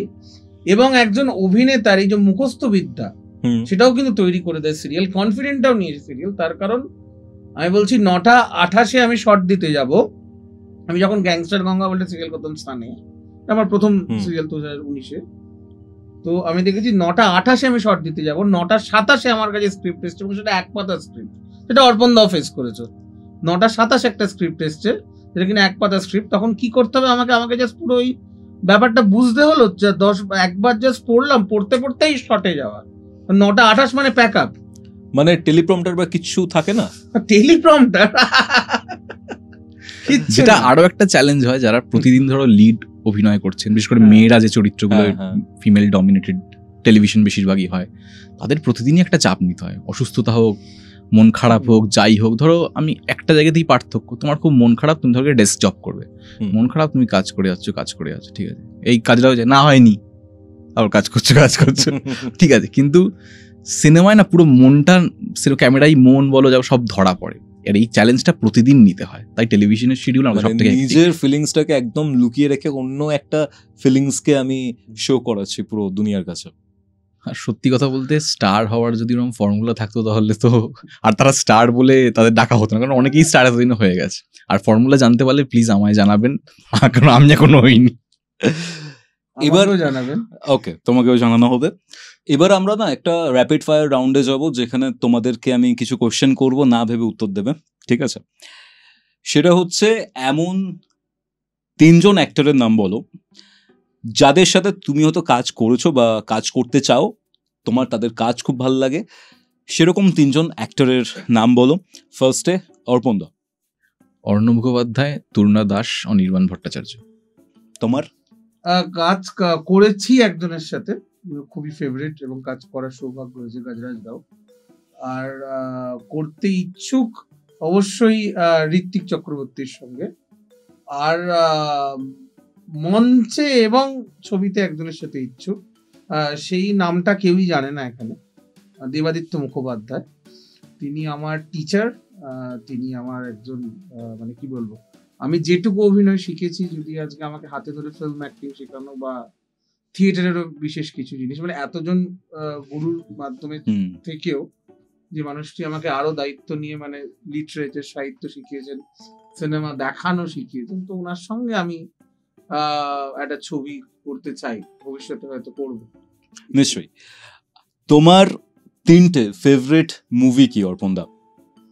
যে কোনো ওয়ার্ল্ড সিনেমা হতে পারে, হিন্দি, বাংলা। নায়ক বাংলার নিশ্চয়ই গোপীগাইন বাঘাবাইন। ইংরাজিতে আমার জেমস বন্ডের সব কটা সিনেমা খুব এনজয় করি, প্রতিটা সেগমেন্ট এনজয় করি খুব। ওকে, তুমি হ্যারি পটার দেখেছো? হ্যারি পটার নামে দেখিনি, খুব অদ্ভুত ভাবে আমি কখনো হ্যারি পটারের একটাও গোটা সিনেমা দেখিনি। ওকে, তোমার 3টে ফেভারিট মুভি কি? আমার আর একটা, সরি আমি ইন্টারাপ্ট করছি, আর একটা ট্রিলজি আমার খুব ভালো লাগে, যেটা আমাকে খুব ইন্সপায়ার করে, না বললে অন্যায় হবে, সেটা ডার্ক নাইট ট্রিলজিটা, ক্রিস্টোফার নোলানের 3টে সিনেমা। অসাম। আমার ইংলিশে যদি জিজ্ঞাসা করো তাহলে একটা ছবি সবসময় বলি, বার্ডম্যান, আলেহান্দ্রো জি ইনারিতুর। আমার জীবনের দেখা সেরা ছবিগুলোর মধ্যে একটা। বাংলায় তিতলি অবশ্যই, ঋতুপর্ণ ঘোষের। আর হিন্দিতে যদি বলা যায় মকবুল। আমার নেক্সট কোয়েশ্চেন, সত্যজিৎ রায় বাদ দিয়ে এমন একজন ডিরেক্টরের নাম বলো অর্পণ দা, যাকে তুমি জিনিয়াস বলবে বাংলায়, ওয়ার্ল্ড সিনেমা। Christopher Nolan. একদম। তোমার? আলেহান্দ্রো জি ইনারিতু। তার একটা ফিল্ম বলো। Obviously Birdman, রেভেনেন্ট। ওকে, একটা ফিল্ম যেটা তোমার খুব ওভাররেটেড মনে হয়েছে? না, মানে আমার আমি কনসেপ্ট দেখে ফিল্ম দেখি, কনসেপ্টটা কি ফিল্মে, যেটা ইচ্ছা হয় না দেখি না, তো দেখিনি, তখনই ফিল্টার আউট হয়েছে। হ্যাঁ। তোমার একটা ফিল্ম যেটা ওভাররেটেড মনে হয়েছে? জজ, শার্কের। ওকে, বেঙ্গলি ফিল্ম ইন্ডাস্ট্রির সব থেকে বড় প্রবলেমটা কি? Market size. ওকে, জাস্ট একটাই? হ্যাঁ, মার্কেট সাইজটা আমার একটা বড় প্রবলেম। আর দ্বিতীয় হচ্ছে যে এই যে আমাদের একটা বড় বাংলাভাষী লোক বাংলাদেশে থাকে এবং সেখানে আমাদের সিনেমা ওইভাবে রিলিজ করতে পারে না ইন্ডিপেন্ডেন্টলি, যখন কিছু রিলিজ করলাম তো আমরা একটা বড় বাংলাভাষী দর্শককে হারাই সেখানে, এটাও একটা বড় প্রবলেম। তোমার কি মনে হয় এই প্রবলেমটা বাদে? ওকে, এই প্রবলেমটা বাদে আমার একটা মনে হয় যে অনেক সময় আমরা সে মানুষগুলোর কাছে পৌঁছতে পারি না যে মানুষগুলো সত্যি সত্যি হলে গিয়ে একটা সময় ছবি দেখতে পারে। আমি বলছি যে শুধুমাত্র শহরে মানে প্রচার পায় ছবিটি, যে ছবিটি আসছে, আমাদেরকে মফস্বলেও গিয়ে সিম্পলি প্রচার করা উচিত। যেমন রিসেন্টলি দেখতে পাচ্ছি যে দেবদা তার বিশেষ কিছু ছবিতে ইনক্লুডিং ধূমকেতু, রঘু ডাকাত বা খাদান থেকে শুরু করেছে যে বাসে করে গিয়ে মফস্বলে যাওয়া। আমার মনে হয় বোধহয় আমি মফস্বলের অডিয়েন্স গুলোর কাছে খুব বেশি করে মানে গিয়ে তাদেরকেও জানান দেওয়া যে এরকম একটা ছবি আসছে। তার কারণ মানে সেখানে যে সিলভার স্ক্রিন গুলো আছে, সেখানে যে হলগুলো, সেখানে ছবি দেওয়া ডিস্ট্রিবিউটাররা যেন সেখানে ছবি দেয় এবং সেখানকার অডিয়েন্সরা যায়, তো সেটা খুব ইম্পর্টেন্ট আর কি। তো সেই অডিয়েন্স গুলোকে মিস করলে একটা বিরাট বিপুল সংখ্যক অডিয়েন্স মিস হয়ে যায়। একজন অ্যাক্টর যে খুবই আন্ডাররেটেড বাট তার কাজ তোমার খুব ভালো লাগে, তুমি সিনেমার ক্ষেত্রে বলছো? হ্যাঁ, সিনেমা, একদম সিনেমা বলতে পারো। মানে এখানে তো বাংলায় 99% লোকে আন্ডাররেটেড হয়ে আছে, ভালো কাজ করেও তারা সুযোগ পাচ্ছে না। যে কোনো একটা, আমার মনে হয় তানিকা বসু খুবই চলচ্চিত্রে খুবই দুর্দান্ত অভিনয় করেছেন, কিন্তু এখনো আমরা তাকে সেভাবে আরো চরিত্রে দেখছি না, এটা খুবই দুর্ভাগ্যজনক। এই তানিকা বসুর কথা বললে, তানিকা বসুর নামটা যেহেতু নিল সেজন্য বলি যে এই যে লাস্ট যে ওনার যে ছবিটি যেটা উনি অভিনয় করছেন, চলচ্চিত্র দেখে আমি জাস্ট মানে কি বলবো, মানে আমি এই মানে আমি খুব কম হয়েছে যে আমি অভিনয় দেখে জাস্ট মানে মুগ্ধ হয়ে গিয়ে তাকিয়েছি স্ক্রিনে। লাস্ট এটা কবে হয়েছে আমি জানি না, তো সেটা এরকম হয়েছে। সেই তানিকাদির একজনের কাছ থেকে শুনলাম যে যেহেতু উনি একজন স্পেশালি অ্যাবেলড চরিত্রে অভিনয় করেছেন, কিছুদিন আগে তার কাছে নাকি একটা কল আসে, কেউ একজন কল করে বলে যে একটি অ্যাবনর্মালের চরিত্র করতে হবে। ঠিক ডিরেক্ট এই ভাষাটা, যেহেতু তার এই স্পেশালি অ্যাবেলড চরিত্রটি করে তিনি পপুলারিটি গেইন করেছে, দুর্দান্ত করেছে, হয়তো ন্যাশনাল অ্যাওয়ার্ডটাও পেয়ে যাবে তানিকারি। যদি পায় তাহলে আমি খুব অবাক হব না, বিকজ শি ডিজার্ভ। আমরা একই ইনস্টিটিউশন থেকে বিলং করি, আমি তানিকারি, সুহর্তদা বলে একজনের যিনি একিন করেছে। হঠাৎ করে তার কাছে এখন শুধুমাত্র স্পেশালি অ্যাবেলড চরিত্রই আসছে, তিনি আর অন্য কোনো চরিত্র পাচ্ছেন না। এইরকম একটা জায়গায় চলে এসছে এবং সেখানে ওনার কাছে এরকম একটা অ্যাপ্রোচ আসছে যে একটা হ্যান্ডিক্যাপ চরিত্র আছে, করবে। হ্যাঁ, মানে এগুলো তো ঠিক না। তোমার তানিকা দিয়ে বাদ দিয়ে আর কাকে খুব আন্ডাররেটেড মনে হয়েছে? অনেক আছে, আমি মানে কার নাম বলবো, মানে অমিত সাহা আছে, শুভঙ্কর দা বলে একজন আছে, কাজল শম্ভু বলে একজন অভিনেতা আছে। কাজল শম্ভু, সে কোনোদিনও মানে সে কোনোদিনও আমি তো তুমি কি বুঝতে পারছো কার কথা বলছি? কাজল শম্ভু ব্রিলিয়ান্ট অ্যাক্টর, তাকে কেউ কোনোদিন মানে জানেই না। হ্যাঁ, তারপরে নিলয় বলে একটি ছেলে আছে, অনেক, মানে আমি যদি এখন বলতে শুরু করি তোকে তোর এখানে, তাহলে হয়তো 1 ঘন্টা হয়ে যাবে, আমি নাম শেষ করে উঠতে পারবো না। একদম ফায়ার হতেই থাকবে, গুলি ফুরোবে না। বাংলা ফিল্ম ইন্ডাস্ট্রি মানে টলিউডের এমন একজন অ্যাক্টর যার মধ্যে অনেক ট্রান্সফরমেশন হয়েছে, তিনি যেভাবে শুরু করেছেন এখন তার কাজগুলো একদম ভিন্ন হচ্ছে এবং তিনি ফ্লারিশ করেছেন অ্যাজ অ্যান অ্যাক্টর। আমার মনে হয় যদি সুপারস্টার হিসেবে দেবের কথা বলা যায়, তাহলে আমরা যারা দেবকে খুব কম বয়সে দেখে বড় হয়েছি, এখন তিনি যেভাবে নানা রকম চরিত্র করছেন অলরেডি, তো সেটাও একটা বড় চেঞ্জ। মানে উনি বিভিন্ন ফেজের মধ্যে, তো আমার সুপারস্টার হিসেবে ওনার নাম মনে হয়। আর যদি আর একজনের নামও তুমি নিতে বলো, আমার মনে হয় যে মহিলাদের মধ্যে আমি বলবো স্বস্তিকা মুখার্জিকে। তিনি বিভিন্ন রকমের চরিত্র করেছেন শুরু থেকে এখনো পর্যন্ত, তো সেটাও একটা বড় ল্যান্ডমার্ক। তোমার? আমার ওয়ান ওয়ার্ড উত্তর, প্রসেনজিৎ চট্টোপাধ্যায়। এক্স্যাক্টলি, দুটো অ্যান্সারই খুব জাস্টিফাইড।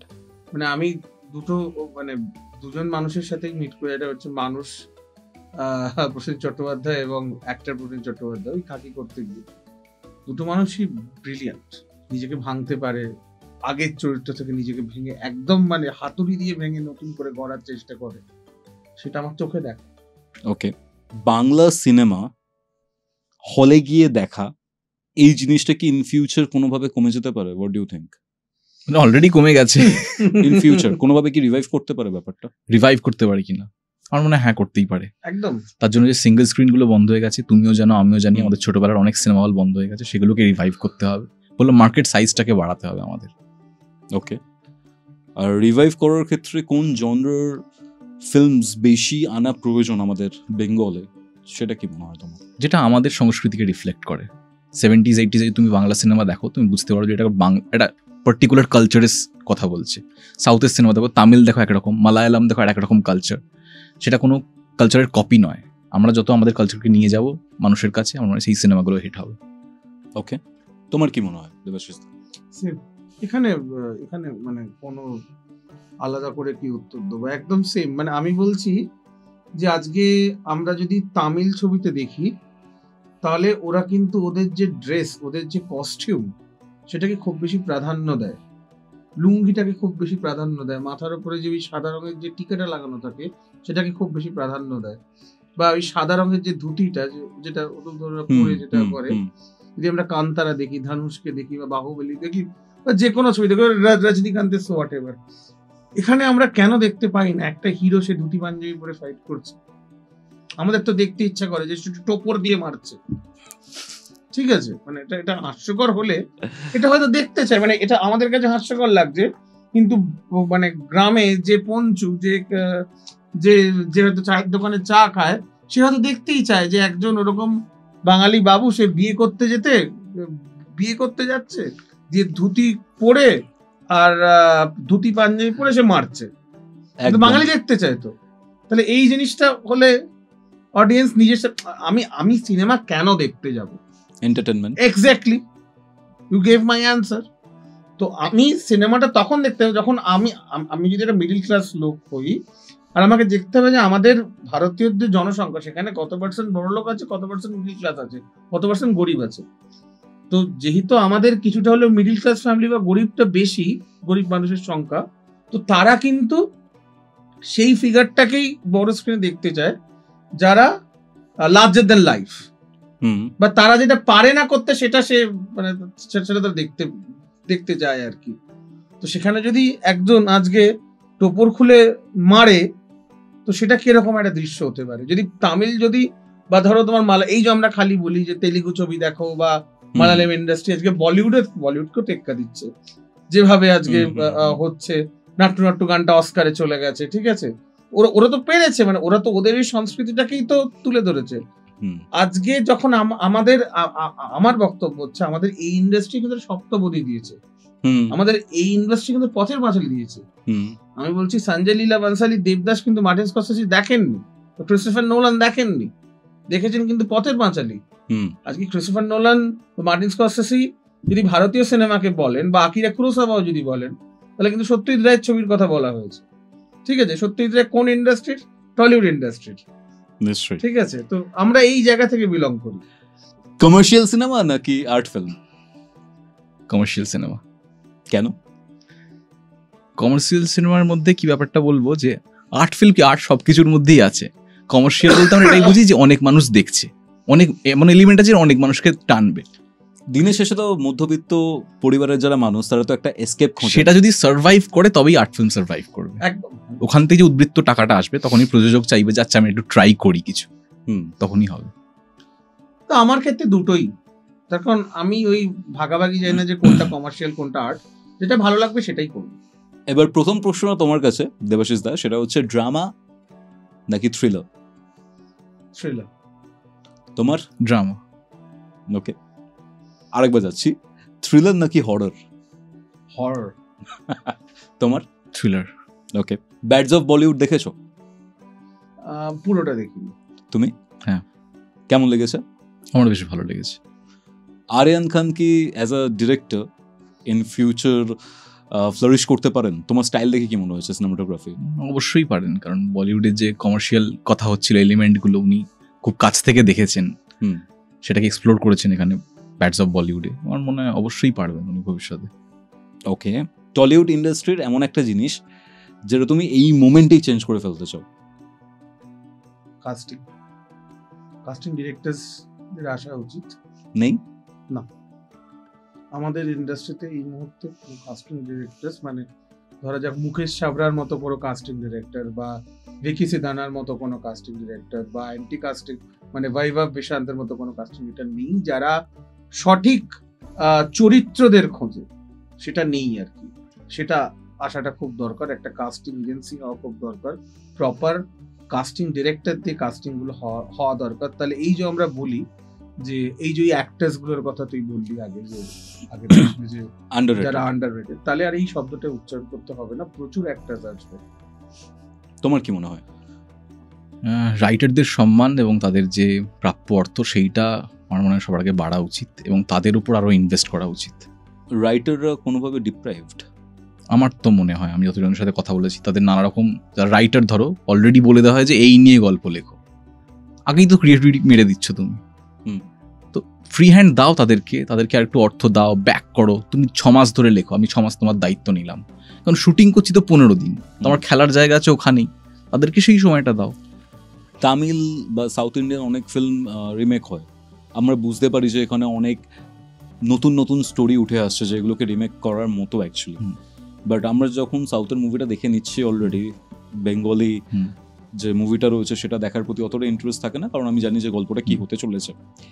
তো ওখানে কি রাইটারদের সেই প্রাপ্য মর্যাদাটা দেওয়া হয় যেটা এখানে দেওয়া হচ্ছে না? দেখুন, আমি তো ওইভাবে বলতে পারবো না যে ওখানে অ্যাকচুয়ালি কি হয়, তবে ইদানিংকালে যে অনেক প্রোডাকশন উঠেছে, যেমন ধরুন টিভিএফ, রাইটাররাই তো ওটাকে চালিয়ে নিয়ে চলে যাচ্ছে, কাউকে লাগছেই না। ম্যাডক যে ফ্র্যাঞ্চাইজিটা তৈরি করছে, স্ত্রী দিয়ে যেটা শুরু হয়েছিল, যেটা হরর কমেডি জনর, যেটা খুব মানে আনএক্সপ্লোরড ছিল, রাইটাররাই তো ওটাকে করেছে।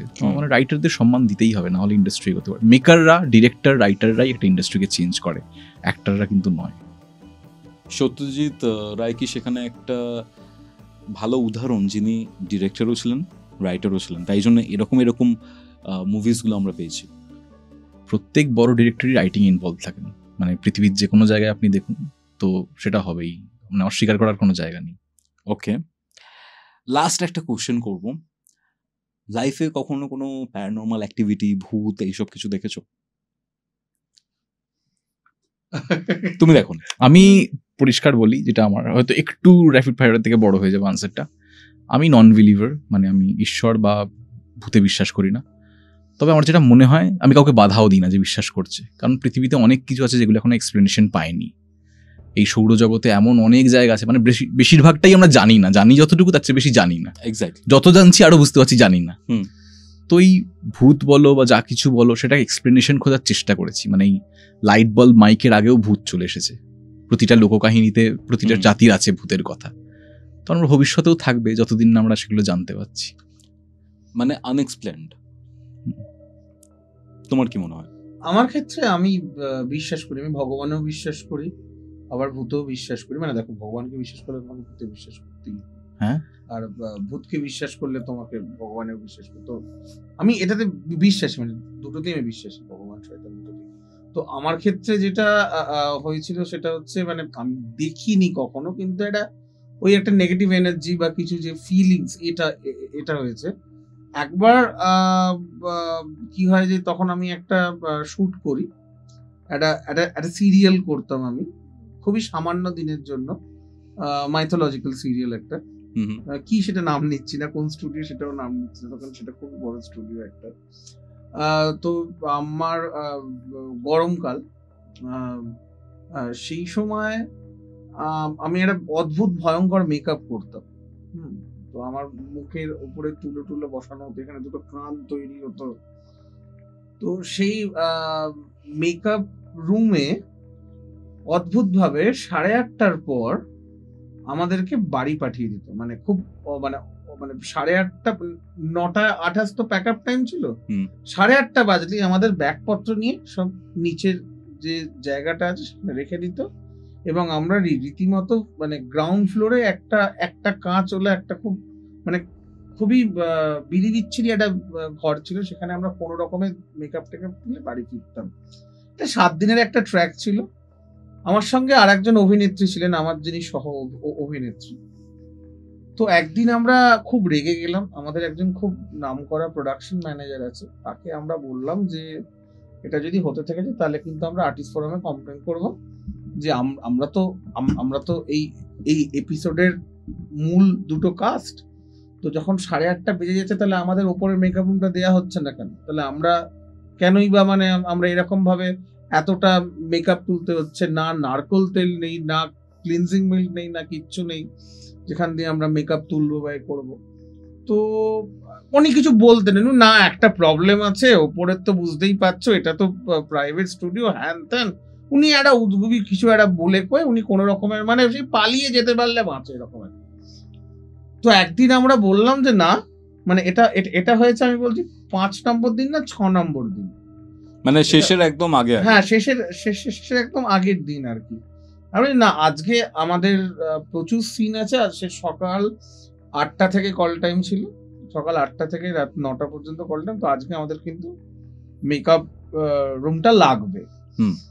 আমাকে ওখানকার যিনি মেকআপ আর্টিস্ট ছিলেন উনি আমাকে বলেছেন দাদা মেকআপ রুমে যাবেন কিন্তু বেশি কিছু করবেন না, মানে এটা কি মেকআপ তো তুলবো যাব বাবা। বলছে না মানে যদি কোনো না ঠিক আছে আপনি যান, মানে ঠিক এক্স্যাক্টলি এই শব্দটাই বলেছিল। না মানে যদি কোনো না মানে ঠিক আছে আপনি যান কিন্তু তাড়াতাড়ি চলে, মানে কি করবো, খুব রাগ উঠেছিল, মানে খুবই বিরক্ত হয়ে গেছিলাম। তো আমার মনে আছে আমরা সেদিনকে উঠে আমাদের 8:30 9টা বেজে গেছে, আমাদের শেষ হয়েছে। আমরা ওপরের মেকআপ রুমে গেছি। মেকআপ রুমে গিয়ে আমি ওখানে মেকআপটা তুলছি, প্রচন্ড গরম, এসিটা যথারীতি চলছে না, এবং আমার এসিটা যথারীতি চলছে না, প্রচন্ড গরম, এবং আমার যে সহ অভিনেত্রী তিনি তার ড্রেস চেঞ্জ করতে ওয়াশরুমে গেছে। এই মুহূর্তে আমি এই কাঁচ এবং এই সামনে ক্লিনজিং মিল্ক সমস্ত কিছু রাখা একদম মানে সেই স্বর্গীয় অবস্থায় আমি পেয়েছি, যে মানে স্বর্গরাজ্যের মতো সমস্ত জায়গা পেয়ে গেছে আর কি মেকআপ তুলবো বলে। এদিক দিয়ে তুলছি, তার আঠা দিয়ে লাগানো তো খুব কষ্ট ছিল ওটাকে তোলা, কান টান এরকম বড় একটা মাস্কের মতো পুরো প্রস্থেটিক হতো। আমি পুরো ক্লিয়ারলি বুঝতে পারলাম যে হঠাৎ করে পুরো যে এন্টায়ার যে সেটা না ঠান্ডা হচ্ছে, কোনো ঠান্ডা লাগছে, টেম্পারেচারটা চেঞ্জ হচ্ছে কোথাও গিয়ে। এসিটা ঠিক হয়ে গেছিল? হ্যাঁ, এসি তো দূরের কথা, তার কারণ এসির রিমোট হচ্ছে, এসি চলছে না। ভালো তো তাহলে ব্যাপার, মানে ভালো মানে, কিন্তু আমার সেই মুহূর্তে তখনও কিছু বুঝতে পারিনি। আমার সব থেকে যেটা লেগেছিল যে আমি ওই মেকআপটা যখন তুলছি আমার মনে আছে যে আমি যখন মিররে দেখতে পাচ্ছি যে মেকআপ তুলছি, এবং আমি বুঝতে পারছি যে আমার এইখানে ঠিকই ঘাড়ের কাছটার সামনে কারোর একটা প্রেজেন্স আমি বুঝতে পারছি, এবং ওখানে না একটা নিঃশ্বাস ফেলছে, কেউ করে নিঃশ্বাস ফেলছে আমার ঠিক এই জায়গাটাতে এসে। তো আমি এরকম করে মেকআপ আমি পেছনে কাউকে দেখতে পাইনি, তবে কেউ একটা যদি তোমার ঘাড়ের সামনে এসে নিঃশ্বাস ফেলে তোর যে ফিলিংস হবে, আর এখানে একটা ভর মতো। বসেছিলে তখন? হ্যাঁ, আমি বসেছিলাম, বসে মেকআপ তুলছিলাম আর কি। ও হালকা বসেছে। আমি চিৎকার করে উঠি, মানে যোগ ভাবছে, যাই হোক আমি চিৎকার করি, এবং আমার ওই যে সহ অভিনেত্রী সে বেরিয়ে আসে।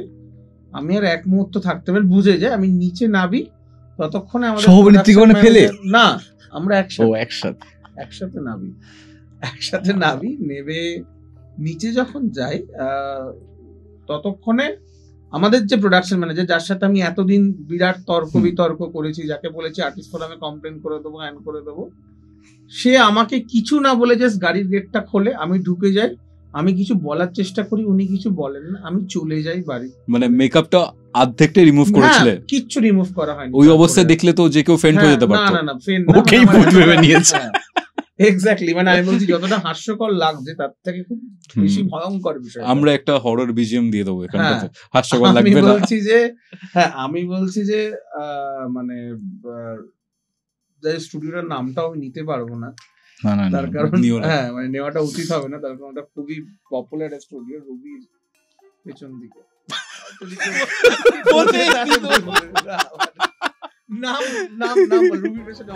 একটা বাজে ছেলে এখানে আছে, মানে আমার পাশেই বসে আছে।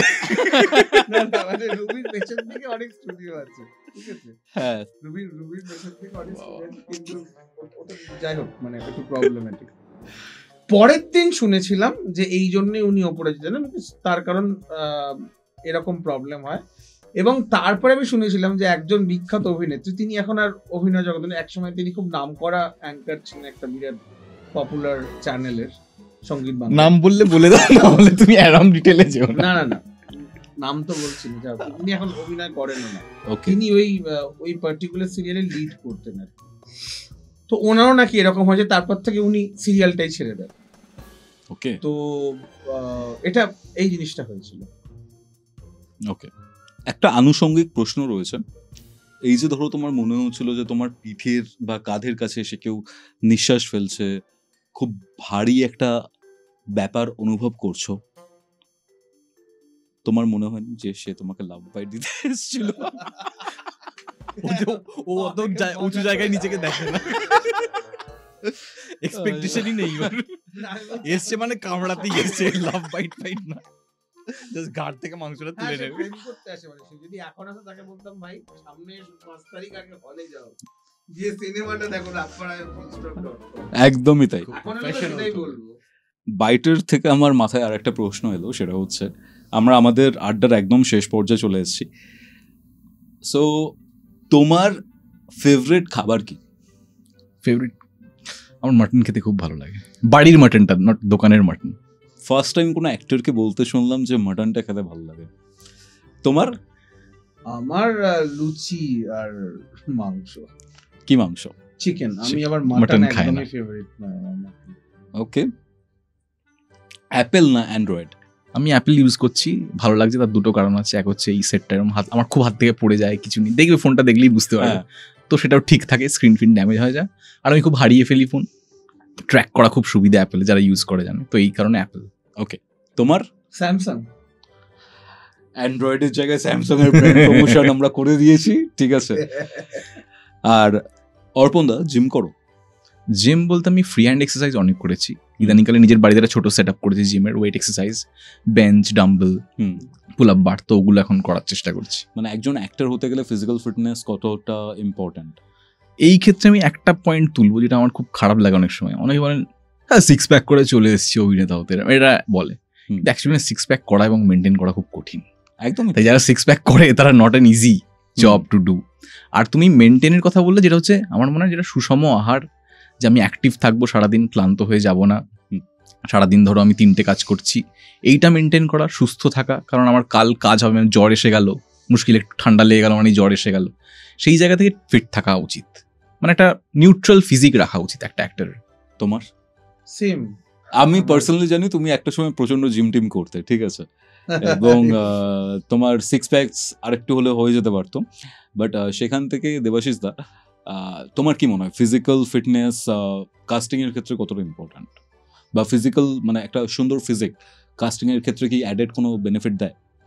হ্যাঁ, যেরকম দেয়। আমি আবার বিশ্বাস করি যে আমার এই চেহারাটা, এটা যদি ভেঙে যায় বা আমি যদি অর্পণদার মতো রোগ হয়, তাহলে আমার কাজ পেতে খুব অসুবিধা হবে। তখন আমার এই চেহারাটা, আমার এই প্লাস সাইজ চেহারাটা, এটা আমার কাছে একটা আমি কি বলবো, মানে আমার কাছে এটা একটা বিরাট প্লাস পয়েন্ট আর কি, সেটা চরিত্র পেতে। আবার এটা অনেকে বলে যে এটার জন্য যদি আমাকে কেউ টাইপ কাস্ট করে দেয়, কিন্তু না, সেটা সবসময় হয় না। মানে এখন যেই তো সিনেমার ভাষা উন্নত হয়েছে, চরিত্র লেখা হচ্ছে, তো সুতরাং আমিও যে খুব একটা টাইপ কাস্ট হয়ে যাব বা যাচ্ছি, সেটাতে আমি বিশ্বাসী নই। সেটা সম্পূর্ণটা আমার উপর নির্ভর করে। তবে হ্যাঁ, এটাও যেরকম সত্যি যে আমার চেহারাটা আমার একটা প্লাস পয়েন্ট, এবং একই সঙ্গে আমার এই চেহারাটা একটা মাইনাস পয়েন্টও। কিন্তু অর্পণদা যেটা বলে সেটাও সত্যি, যে physical fitness is very much needed, because আমরা আফটার অল জানি যে strange is life, weakness is death. তো লাইক ওই শক্তিটা যদি আমার মধ্যে না আসে, যদি আমি ফিজিক্যালি ফিট না হই, তাহলে আমি কাজটাই করতে পারবো না। যদি আমার কাছে সুযোগ আসে, আমার যদি শরীর খারাপ হয়ে যায়, তাহলে তুমি কাজ করতে। তো অর্পণদা, দেবাশিস দা, এই পডকাস্টে এসে বা পডকাস্ট করে তোমাদের কেমন লাগছে? আমার প্রথম পডকাস্ট। হ্যাঁ, প্রথম পডকাস্ট। ওকে, কৌস্তবের আড্ডাতে অর্পণ ঘোষাল প্রথমবার পডকাস্ট করছেন। হ্যাঁ, তো সাধারণত কি হয়, যখন আমরা প্রশ্ন দিই, মানে প্রশ্ন পাই এক একটা সিনেমার প্রমোশনে গিয়ে, আমার কাছে যেটা একটা কিছু স্টক প্রশ্ন থাকে, যে কেমন লাগছে, রিলিজ হবে সিনেমা রাতপাড়ায়, মেয়ে ফলোয়াররা এই বলেছে, এখানে এই কমেন্ট করেছে, তার বাইরেও অনেক প্রশ্নের উত্তর দিতে পেরে আমার ভালো লাগছে, এটা প্রথম পয়েন্ট। হ্যাঁ। আর দ্বিতীয় পয়েন্ট হচ্ছে যে কারণে আমরা এসেছি রাতপাড়ায়, এমনও হয়নি সারাক্ষণ রাপ্পাড়ায় দেখুন 5ই ডিসেম্বর এরকম করে গেলো, একটা বিরক্তি হতো। একটা খোলা মনে আড্ডা দিয়েছি, স্ট্রেসের মধ্যে একটা আড্ডা হয়েছে, বেশ ভালো লাগছে। ওকে, দেবাশিস দা?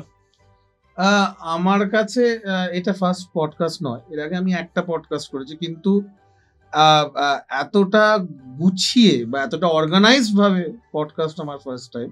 মানে আমি সত্যি এক্সে চমকে, এতটা মানে এতটা ক্লিন লাইটিং তুই করেছিস, একটা ব্যাকলাইট আছে, একটা পুরো একটা আলাদা অ্যাম্বিয়েন্সে আমি শুট করছি, সেখানে আমার একবারও মনে হচ্ছে না যে আমি কোনো ঘরে শুট করছি, এটা স্টুডিওতে, আমার পুরোটা একটা স্টুডিও ফিল আসছে।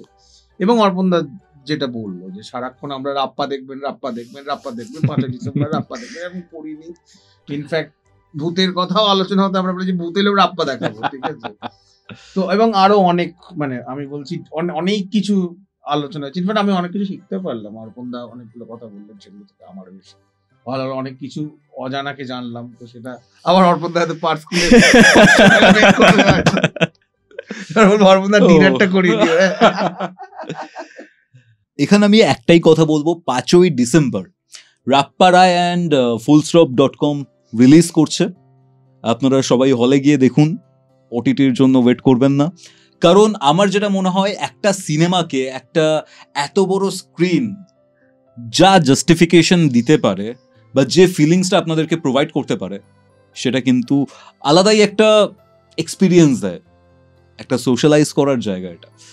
মানে আপনি শুধুমাত্র কানে হেডফোন গুঁজে ফোনের মধ্যে দেখছেন না ব্যাপারটা, আপনার সাথে সাথে আরও অনেকে রয়েছেন যারা ওই পার্টিকুলার মোমেন্টে আপনার সাথে সেই সিনসগুলো দেখছে।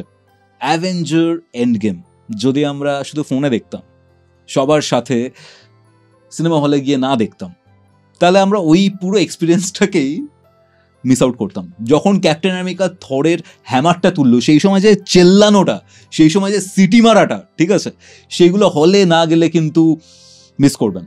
রাপ্পারায়ও সেরকমই একটা ভাইব আপনাদেরকে দিতে চলেছে, তো হলে গিয়ে দেখুন। আর অনেক অনেক ধন্যবাদ তোমরা এলে, অ্যান্ড ইন ফিউচার আবারও দেখা হচ্ছে। নিশ্চয়ই, একদম। আচ্ছা, এতক্ষণ যারা যারা ভাবছিলেন যে আমি ওকে কেন তুই বলে ডাকছি, তার কারণ আমরা একেবারেই মানে বাল্যকালের বন্ধু, এবং আমার কাছে ও অনেকবার মার খেয়েছে, ঠিক আছে? ওকে আমি কান ধরে জলে ডুবিয়েছি, তুলেছি, তাই সেই ভালোবাসা থেকে বলছি, আমার এই ভাইটি আজকে অত্যন্ত সাফল্য অর্জন করেছে জীবনে।